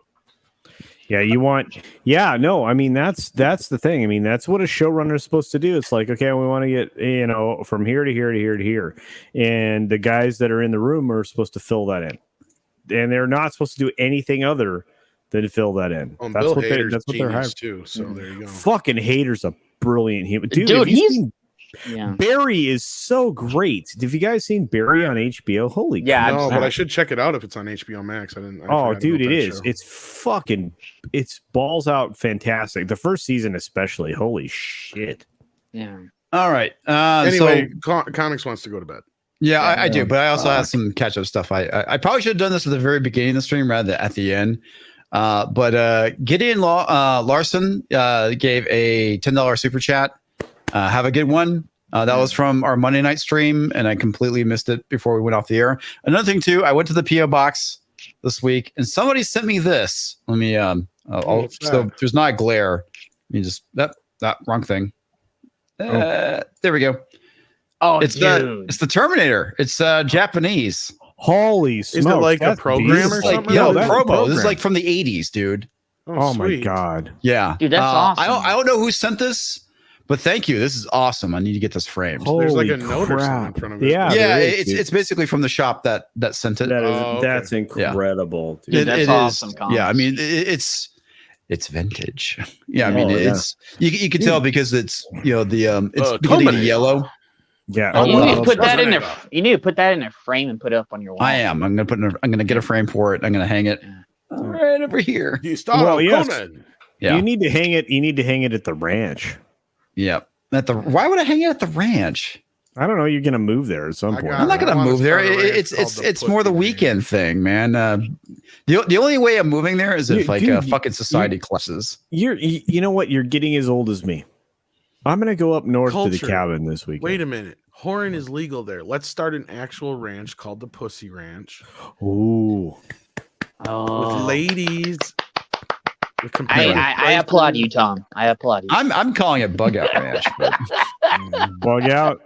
Wow, that doesn't sound good. That sounds like you have to take some Lysol. Yeah, if you want to go there, hey, they got women here. It's Bug Out. No, I don't want to go there. No. Okay, yeah. Now I know who you're talking about. Yeah, I can't remember her name. Was it Christian Shaw? But yeah. Yeah, I'm wondering if she was inserting too much woke shit. Yeah, probably because on that she's inserting something.